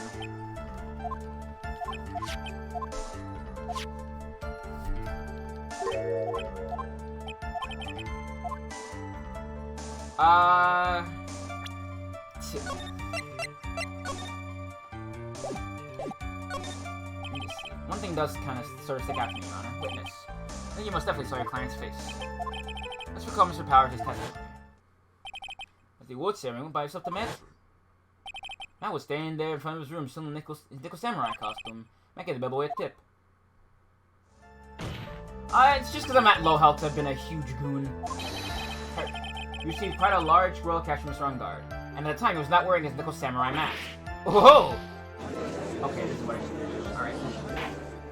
Order! Order! Yes, now that you mention it, I do remember that. Witness. Yes, that night I did wander the floor as a bellboy. I received plenty of tips that night for carrying juice to various rooms. Is that so wrong? Huh. The man who gave me that tip was not my client. He was probably just a very generous person. I'm sorry, but sadly you're not nearly so generous here. If I could receive large rolls of cash simply by bringing people things on trays, then why on earth would I be standing around here prosecuting? Oh, the deja vu. Isn't his salary more than enough for one man? And was there evidence that this roll of cash was not in fact a tip? Come, Mr. Edgeworth, show me the money. What? Mr. Attorney. Yes? You know, okay. Oh no, it's not like that at all. I just think lies aren't a good thing, you know? Oh, I know and agree. Lies are not a good thing at all. Ugh. I think we're on the same page, don't we, Mr. Attorney? Remember, if I feel threatened in any way, I'm free to cut all contact at any time. I'm sorry! Please forgive my foolishness! If only we were this apologetic all the time. Anyway, I do not see a huge contradiction here. Therefore, we may continue to witness. Alright, okay, so... I guess the answer is, just bullshit until it works. Oh wait, no. Not that one. This one. I'm already getting so confused. My bad. Let's see. Witness, this is a very important matter. Please cooperate and tell us what these other jobs your client requested were. It's truly that important, I suppose I don't have much of a choice. The bear figurine. The bear figurine? After the assassination of that target, I was to find that figurine. I was told that this job was just as important as the actual killing. And where was that figurine? It was inside Mr. Kurita's suitcase. And then, what did you do next? I handed it over to my client right away. You gave it to your client. Interesting. Observation certainly sounds important to me. Witness, please include what you just stated in your testimony. As you wish.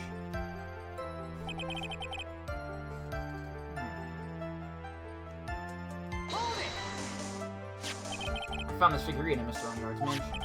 I gave it to Miss Andrews, and what was it doing there? I was waiting for her there. That was also a part of the plan to frame Mr. Ungard, I'm sure. It makes a lot of sense. But Mr. Wright, do you have any problem with this piece of testimony?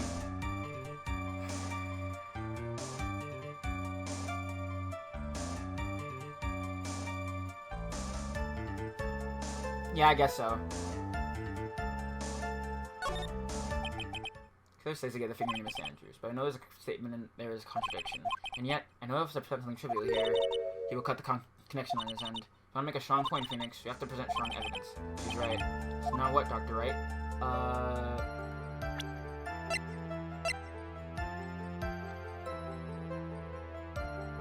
Yeah, it's the bear, I think. Why would she leave it to frame Matt when she's the one who knows how to open it? That's alive. But let me, you know, Save Load. Just in case. Witness, let's go over this one more time. You gave Miss Andrews the bear figurine, and she told you to take the bear and wait for her on guard mansion. Is that correct? Yes. Where are you going with this? Well, I think you might have remembered a few things incorrectly. What? It's Battle of the Wits. I can't let up on him. I don't think it was possible for Miss Andrews to be the recipient of this bear. Yeah, I fucked up.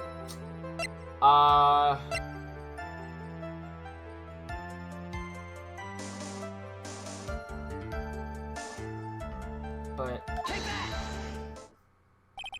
Shelly to kill her. Oh, I did get it right. If you had really given the bear to Miss Andrews, then this item should not have been inside it.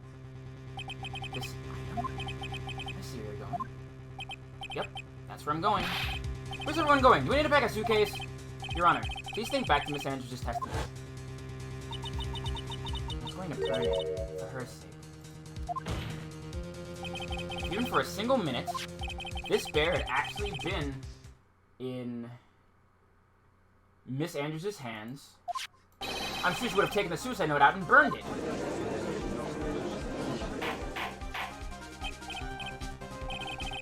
Yeah, but, you know, prosecution doesn't cross-examine. Order! Order!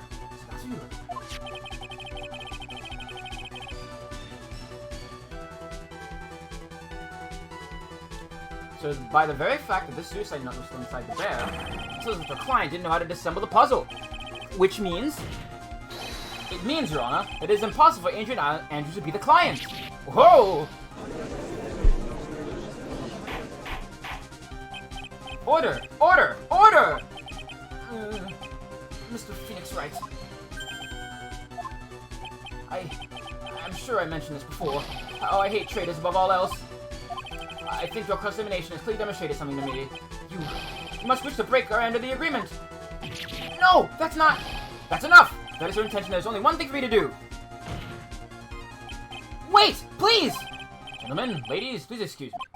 I have a matter that I must attend to. No! Please! Not that! Please wait! Mr. Attorney, Bring this trial to a speedy end and I may stay my hand. Otherwise... Ah! What in the... Mr. Wright, are you... Mr. Edgeworth? Yes, Your Honor. I understand the witness's outburst just now. Do you think there's a need to hear more testimony, or is this enough? Well, we should... Edgeworth, can't do this. If we keep this up, Maya, she'll... Prosecution... Come over, everyone.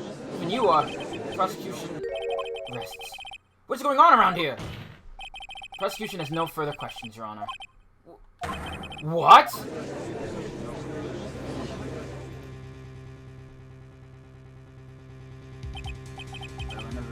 I thought it's the day. This is the most unusual situation. Prosecution rests with no further questions. Then, the prosecution has failed to uphold its stance. If that is the case, then even though I'm reluctant, I must believe that Mr. DeKiller's testimony is accurate. That would mean that Mr. Shelley's client is Adrian Andrews. Mr. Wright. Yes, Your Honor. If I end the trial here, right now, then your client, Matt On Guard, will be declared innocent. In his place, Adrian Andrews would be charged with murder. Miss Andrews will be charged with murder! The prosecution has no further questions, so you will now hear the defense's final remarks. Bailiff, please bring the defendant, Matt On Guard, to the stand. The choice header didn't make it in time. We tried as hard as we could. It looks like our time has run out. I can't believe it. The outcome now lies in your hands.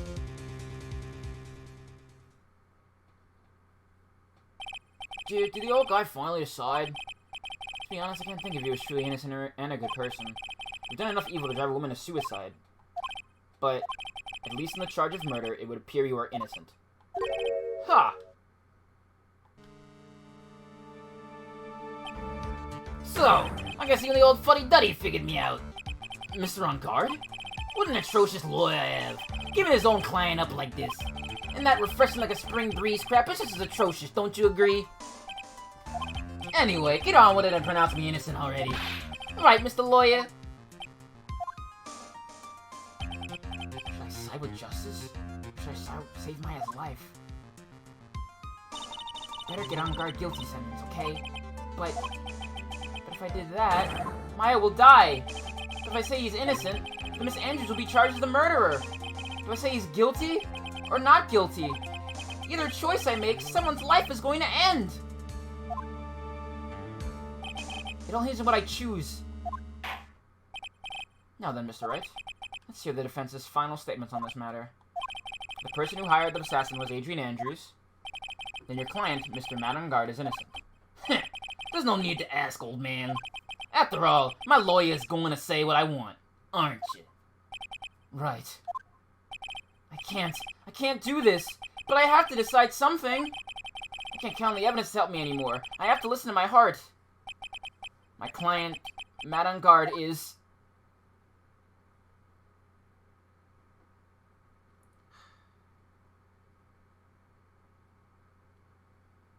You know what? I got 3 choice words for you, chat. I got 3 choice words for you. Fuck that. I can't say it on Twitch. Anyway. I'm going in. Fuck you.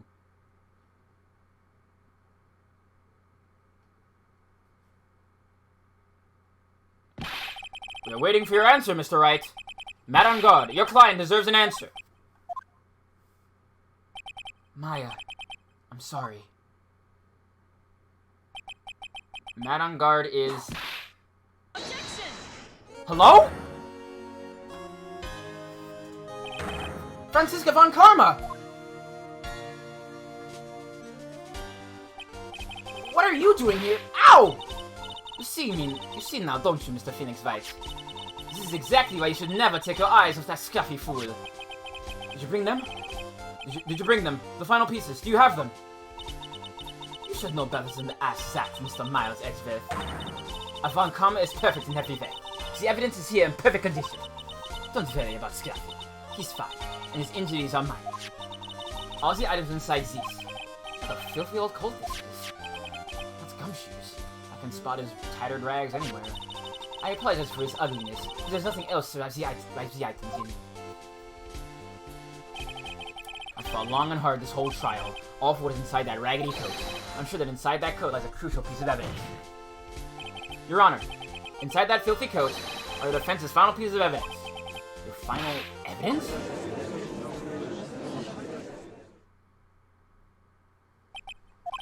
This trial is already over.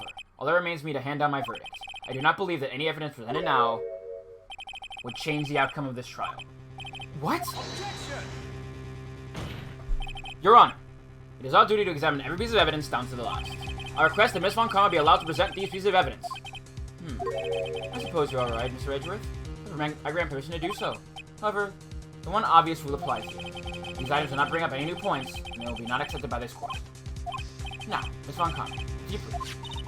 These pieces of evidence are the items left by the killer during his escape from the police. It's been quite a rush. Yes, sir. This killer left 3 pieces of evidence. Among these evidence we're about to see, there will be something that will turn this whole situation around, like a miracle. I'm sure of it. That's all we can hope for. The first item is a pistol.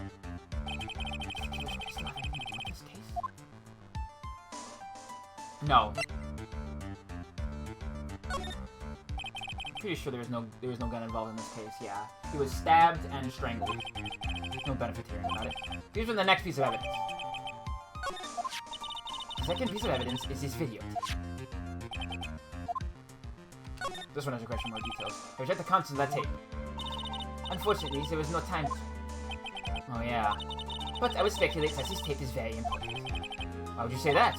Because he came back to his hideout for it. The killer went back for it? That's right. He looks like he was trying to recover it. He entered C of the officers as his side. But somehow, it looks like they managed to protect him from the killer. Clearly the killer is no ordinary man. The last bit of evidence is his bellboy's uniform. Is that the uniform for the Gateway Hotel? Let me think. It was strangulation. And then stabbing by Adrian afterwards, so it's not important, I think. What do you think? Do you think it's important? We're just gonna wrap this case up. We're basically at the end here, so I'm not gonna have another stream for this. It would just take too long. That would be exciting. That would be exciting. He's already getting blackmailed, right? Like, I don't know what he expects, right? Like, he gets a not guilty, and then what? He has an assassin that knows where he lives. Like, what does he expect to do? Like, yeah, I got money. Yeah. It's like, dickhead. I'm sure it's just a disguise, but...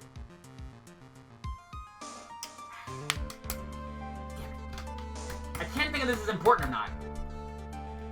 I can't. What do you think, chat?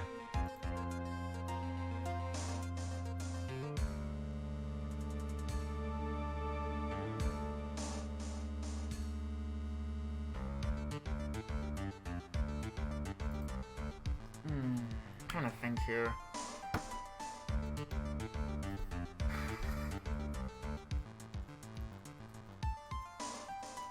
In the Gateway Hotel, it's probably just a disguise.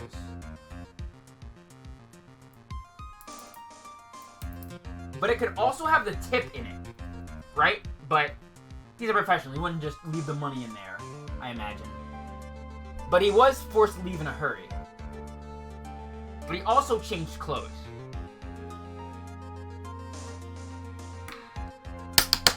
I'm trying to think.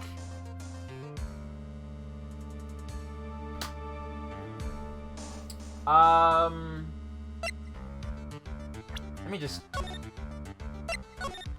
Save Load just in case.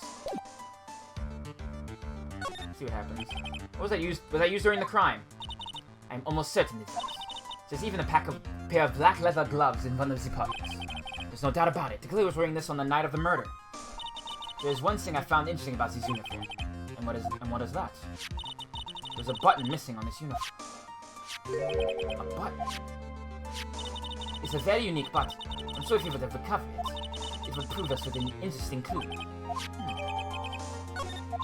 That is all I have to present, Your Honor. Just as I thought. And? What is that, Your Honor? I'm sure, were we under normal circumstances, these items from Shelley DeClare's hideout would be very important clues. However, our question is not who did the killing. It is who is the client. Yes, that is correct. And these 3 items do not tell us anything about that. Thank you for your hard work, Miss Von Karma. You may step down now. Wait, Your Honor! Please allow me to examine this new evidence.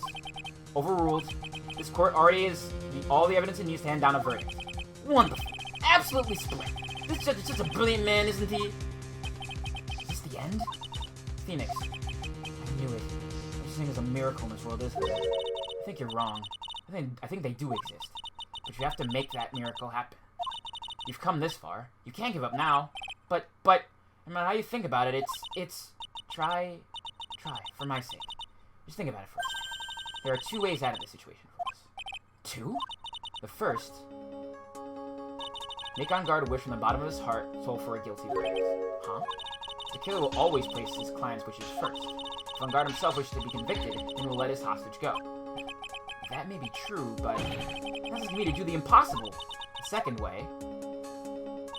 Force the killer to end his contract with on guard. If the killer were to no longer think of on guard as his client, he would let Maya go. Mia, that's even more impossible! He's a man who values his duty towards his clients above all else! I know both of these seem like impossible feats at first, but if you could make either one happen, it would truly be a miracle. The bigger problem is, the judge already said he doesn't need more evidence. These were just shown, he's not accepting them. Phoenix, think things through from the other side. Isn't that what has always worked for us? The other side? Wait, does she mean... You mean to turn things around? Phoenix, the judge says he doesn't need the evidence. If that's the case, then who does need it? The person who needs the evidence, the defense, prosecution, and the judge. We have all seen the piece of evidence, and that is how we have come to know the ultimate truth. But there is one person who has to see them all, and that person does not know the truth. That truth, it may be what will bring about the miracle in the end. There are no objections this time, correct? Now then, I'll pronounce my verdict. Why don't we all respectfully sit back and listen, kids? I have already told you, Mr. Wright, this court does not need any more evidence. I am not saying it is us who needs the evidence, Your Honor. Then, do you want to show the evidence to that person? Yes, Your Honor. Please, Your Honor. Mr. Wright, for you to ask with such passion, I will grant you one chance. One chance. Please show your evidence to you think is the right choice. That's impossible! To turn the situation around in one try. I'm gonna save now, I'm pretty sure I won't be able to later. One try. That is all I will complete. Try to remember. Everything that has happened up to this point. Think, Phoenix, think. There must be a way to save Maya while taking on guard down at the same time. Now, Mr. Wright, I'm trying to waste any more time. Who would you like to show the evidence to? Who has not seen the evidence?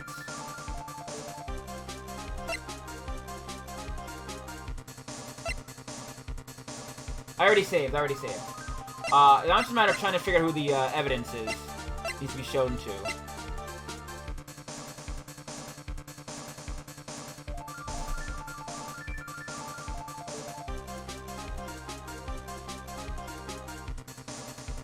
I'm guessing it's him. Yeah, I'm guessing it's Matt here.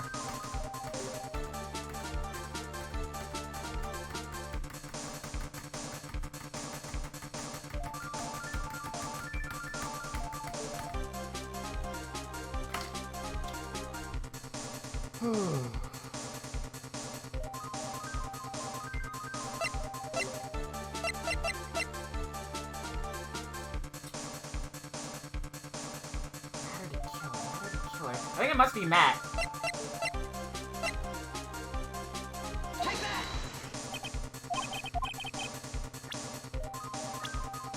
One piece of evidence what to show this person.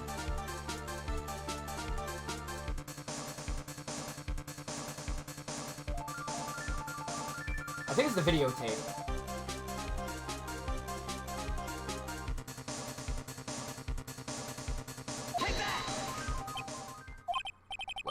you think, Mr. Edgeworth?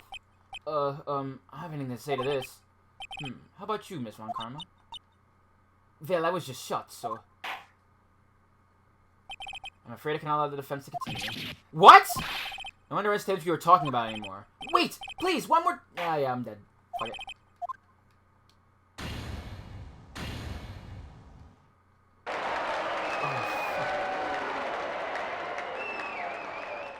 Oh, fuck this clown.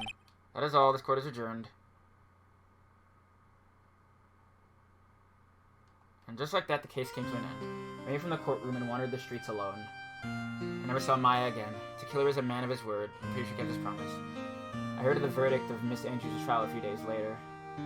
She was found guilty, of course. The miracle never happened. Maybe it was never meant to. Because a miracle is something that doesn't exist.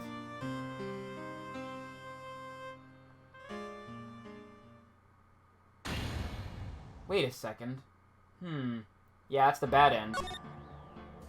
I saved it here. Yeah, here's my last save.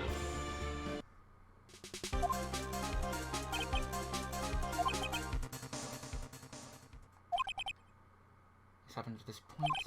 Think, Phoenix, think. Okay, so...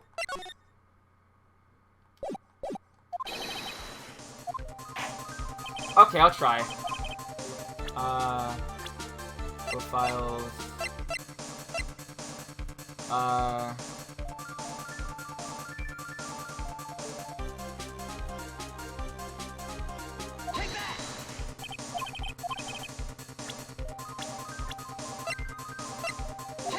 Let's try that.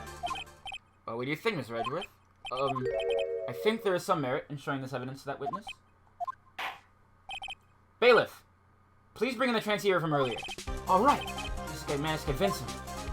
Okay. Good shit. Maya, she's okay, right? Didn't I tell you to concern yourself with bringing about a speedy end to this trial? Now, if I understand correctly, you wish to show me one piece of evidence? Yes, one is all I need. I have here a video. It was found at your hideout. I heard that you injured 3 officers in your attempt to get this back. That was most regrettable.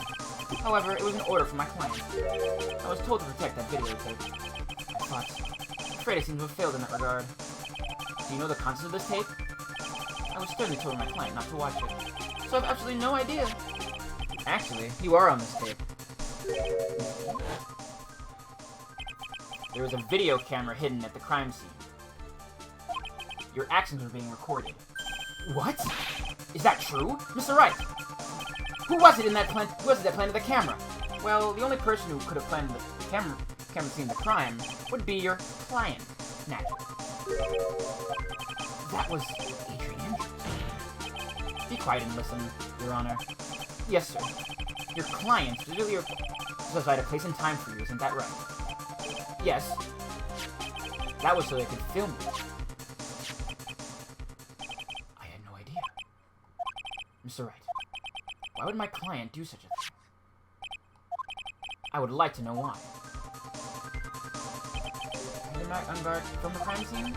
The reason why is that let's get out of this whole mess. The only reason why your client would secretly film the crime scene, they wanted to blackmail you. Your client once told me something very interesting. We were talking about you, and this is what they said. But I'm no weakling. I don't believe in anyone, least of all assassins. Oh, come now, Mr. Light. Assassins aren't above blackmail. Yes, that's where a video comes in. With that, I can keep him at bay, even blackmail him if I want. Like, I don't know what you were thinking, dumbass. Your client didn't trust you at all. They were thinking of using this video to blackmail you. What do you have to say to that, Shelly the Killer? Whoa! Get his ass. Looks like I was being deceived from the very beginning. Yes, by a natural. That is the kind of person they are. Your client is the person who only thinks of plots and how to use people around them to protect themselves from any and all dangers that may arise. That is the true nature of your client. I have one question for the witness. Yes. You told us one thing numerous times during your testimony. You said that you detest traitors most of all. Yes, that's right. But what if that traitor was your own client? What would you do then? That's obvious. I would break our contract in that case.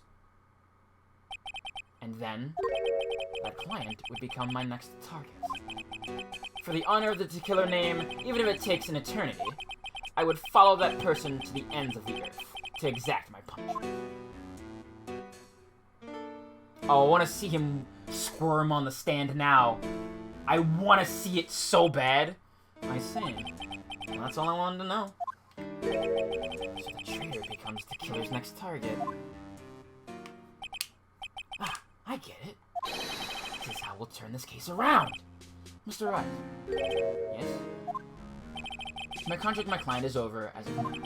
I seem to have a new job on my hands. I will now return to you your precious item. What the? I'm not an item! Maya, I thought I'd never see you again. Oh, thank goodness.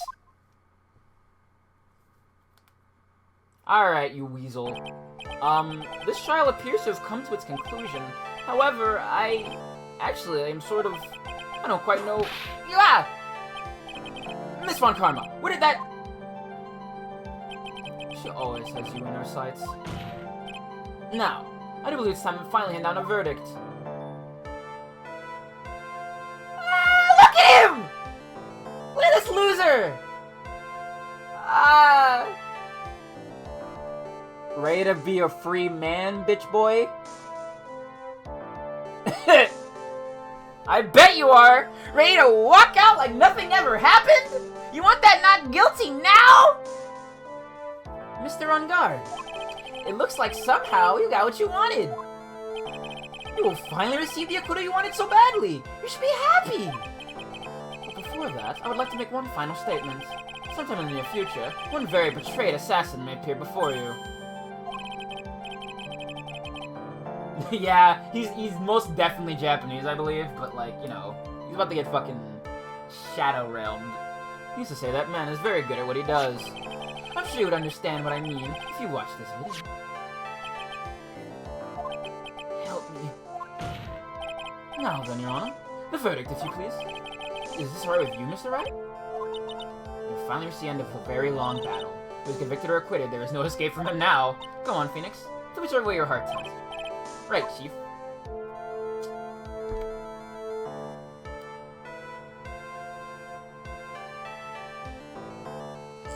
Ooh, I've been waiting for this one, boy! Like he's guilty. He was the man behind the gun, but, oh shit, I probably should have let her go. Damn it. But this is, you know, this is all just, me trying to see him squirm a bit more. Right, we should let, her go, though. Like, for real. Congratulations, Mr. On guard. Please make sure to savor every moment of what little time you have left. Your Honor, as always, the defense pleads not guilty. I should have, let Adrian go, I'm sorry. This court finds the defendant mad on guard. He's probably gonna, you know... Yeah, he's gonna decline. He's gonna go, I wanna be guilty! Please, please wait. What's the matter? If I get a not guilty, I'll be killed. I'm no! Guilty! Yeah, that's what you get, shithead. Enjoy. As always, it looks like we have uncovered the real truth. Well, I just wanted to see him squirm a little bit, you know? It makes it more fun that way. Is that fucked up? A little bit. Do I care in this situation? No. I don't give a shit. As always, let's see if we have uncovered the real truth. We? I remember you having on much of this. Mr. Edgeworth, how was Matt on guard? I have left Miss Von Karma in charge of his incarceration. I'm sure he's getting a full-course meal of whip leather right about now. Very good. That was a close one, wasn't it, witness? Yes. I plan to pay my debt to society for my own crime, Your Honor. The first time I was called to the witness stand during this trial, all I felt was despair. She must be talking about the time Edgeworth really went after her. I guess she's trying to forgive him what he did.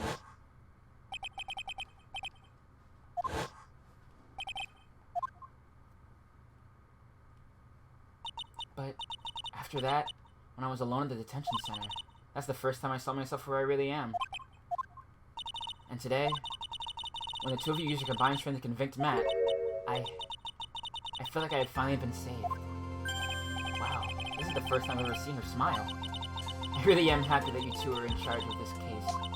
I really don't know how to express how I feel at this moment. This is the first time I've felt comfortable with myself, with who I am. Thank you so much, everyone.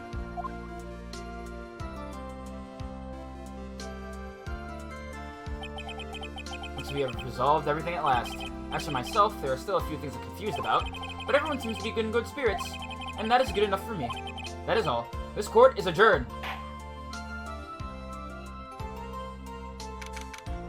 March 23rd, 5:14 p.m., District Court, Defendant Lobby number 3. You're great out there, Phoenix. But I did there was right, wasn't it? You know, this is the first time you've not gotten your client off. Ah!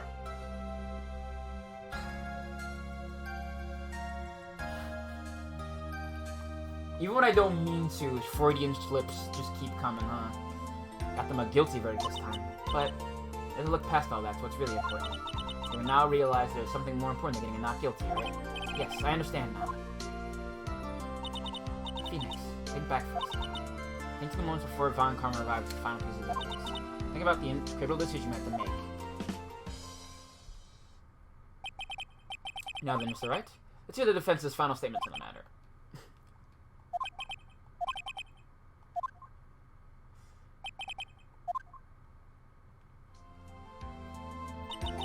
Guilty, or is he not guilty? Those are your choices then, and your answer. Your answer spoke to what being a lawyer means to you. Right! Edgeworth! I have good news. Maya's now safe in police custody. Really? Girls, you're telling us the truth, right, Mr. Edgeworth? Yes, she's quite safe. She's on her way here as we speak in a patrol car. Ah! Mr. Maya! Mr. Maya's safe! You did it! You really did it, Mr. Nick! How? This is something hard for a kid. I believed in you. I kept saying to myself, Mr. Nick will save her. Mr. Nick will save her. Ah! Thanks. Oh! What's wrong? It's Von Karma. About earlier. Thanks. Ow! Why are you still smiling, Mr. Phoenix Wright? You lost! Your perfect win record has now been crushed! And yet you are still happy? I don't think you'll ever understand, Miss Von Karma. How dare you! Don't worry. She may in time. After all, I was like that myself until a year ago. Edgeworth? For my own personal victories, and for guilty verdicts, I used every dirty trick in the book, and so my win record remained spotless. But a man appeared and stood fast against that selfish man. I fought in my usual manner and tasted my first defeat. I felt like I had lost everything because of that. And then it was my turn to sit in the defendant's chair. And I was saved by that person I called my enemy. I couldn't forgive myself for all that had happened. So I left the prosecutor's office. And I left that note. Prosecutor Miles Edgeworth chooses death. As well you should have. Prosecutor has shamed himself with defeat, to crawl into a hole and die! That was not what happened. After I left the prosecutor's office, I finally came to realize something. And it was in that moment of clarity that everything began to change. What foolish nonsense! The prosecutor used anything we can to attack the defendant. Every time we did so, no matter how desperate the situation, instead of giving up like most people, that man would hold strong with his undying faith. And then, before I knew it, I began to trust in that man as well. What? You trusted your enemy? It doesn't matter how many underhanded tricks a person uses. The truth will always find a way to make itself known. The only thing we can do is fight with the knowledge we hold and everything we have. Erasing the paradoxes one by one. It's never easy. We claw and scratch for every inch. But we will always eventually reach that one single truth. This, I promise you. The truth. Yes, that's the reason why prosecutors and defense attorneys exist. But I'm sure you knew that already, didn't you? That's why you couldn't forgive me. This man who went into hiding. Isn't that right? This man who only had his sights set on victory, who ran away into the night. Ah! Is Mr. Edgeworth right, Mr. Nick? You really let me down. When he disappeared, I felt betrayed. The reason I decided to become a lawyer to begin with was because I believed in the things you said to me all those years ago. And you betrayed your own words. That's why, 1 year ago, I made up my mind. I decided that the Miles Edgeworth I knew had died. At least, that's what I told myself. You pathetic fool! Miss Von Karma, I don't want to hear the wretched whimpering of a disgraced loser. Von Karma is someone who is destined to be perfect. Miles Edgeworth, you are no longer worthy. You are no longer worthy of being a Von Karma. Okay. And neither am I. It's over. It's all over! Francisca threw something on the ground just now. This is an electronic receiver. Isn't that the thing she used to track Gumshoe? Did I get Gumshoe? I'll just precinct later. Nothing else. Ah! Isn't that Miss Von Karma's whip? I'll never set foot in a courtroom again. Just what you're saying by this action. You should keep this, right? Okay. Nick! Maya! Mystic Maya! Mystic Maya! Yeah! Family.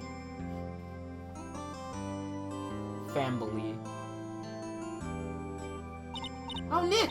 I knew you would come through! You got on guard convicted like I knew you would! And on top of that, you even rescued me!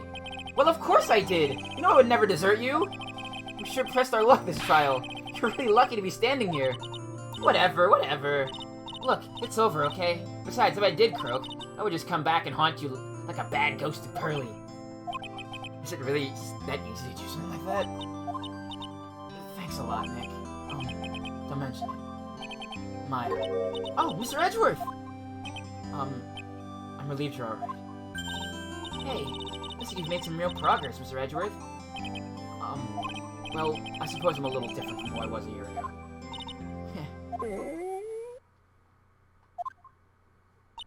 Alright. I think it's time we get out of this depressing place. Huh? Where are you going?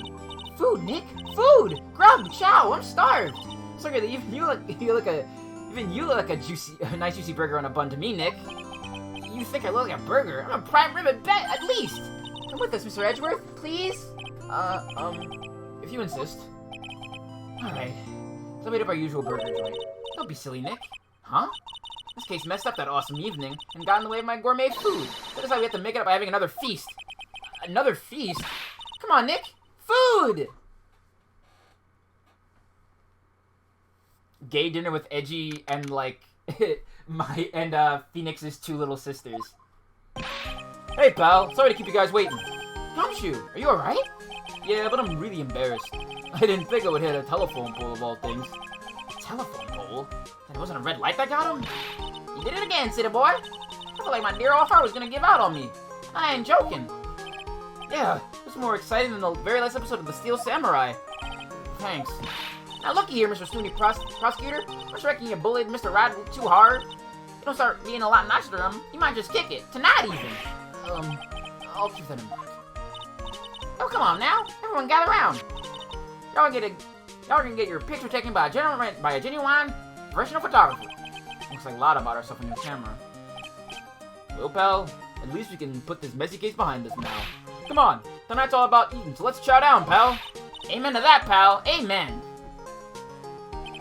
You know, when you think about it, you were the one who saved the day, detective. Huh? Me?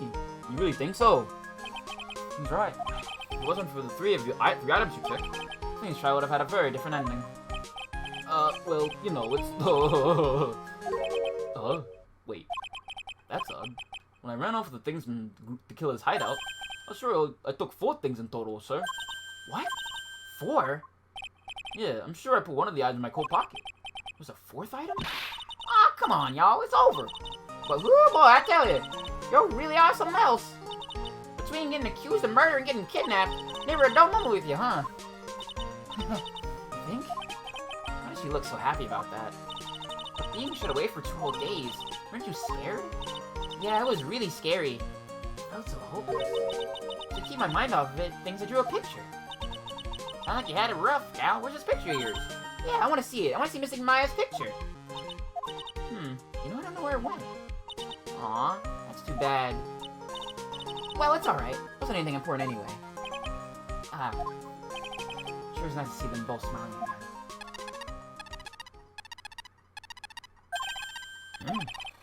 What is it, Edgewood?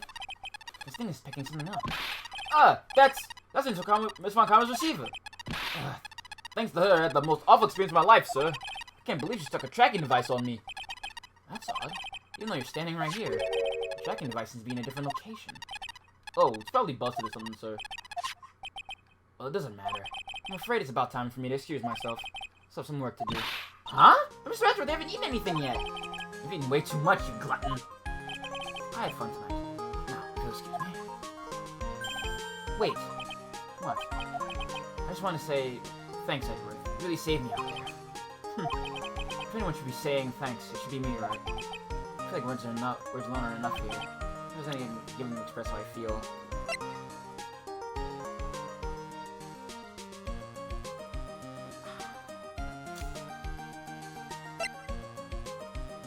What should I give him?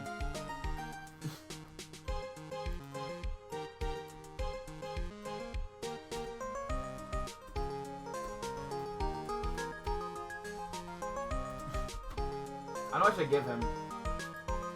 Well, yeah, but you know, she's also just like that in general.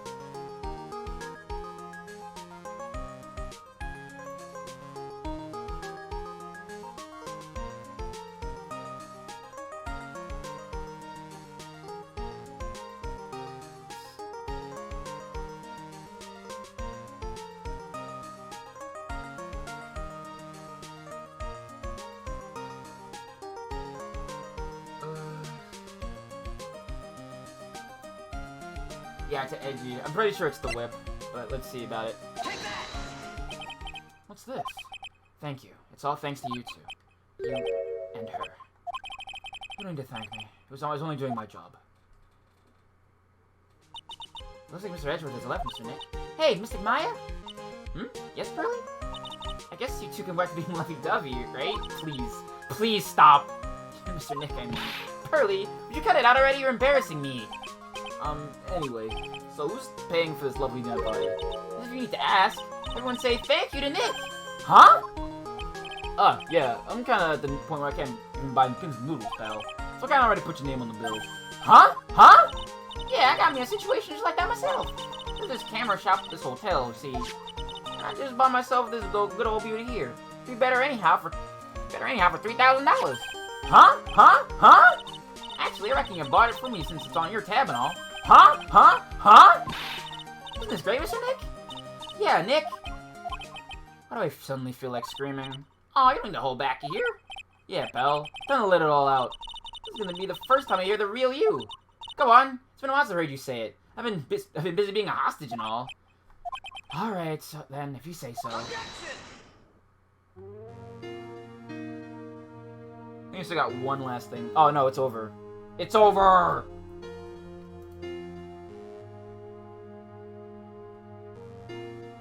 Oh, wait, we still have a couple more things. It came through for me, Nick. I had to hide that letter, but I knew you'd find it.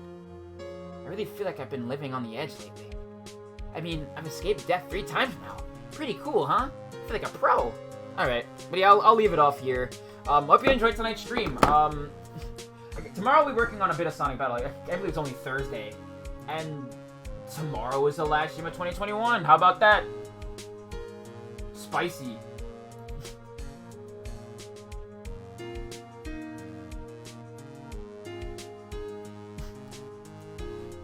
I sort of made a reservation for 2 of you just in case. God, Pearl, Pearl is really cute. You're a good kid. Alright. But if you like the stream and you're new here, again, here's a bunch of ways to support me monetarily. And if you want, you can follow me on social media here on Twitter if you're like me and have brain rot. Okay. I'll see you later, everybody. Have a great night. Peace out.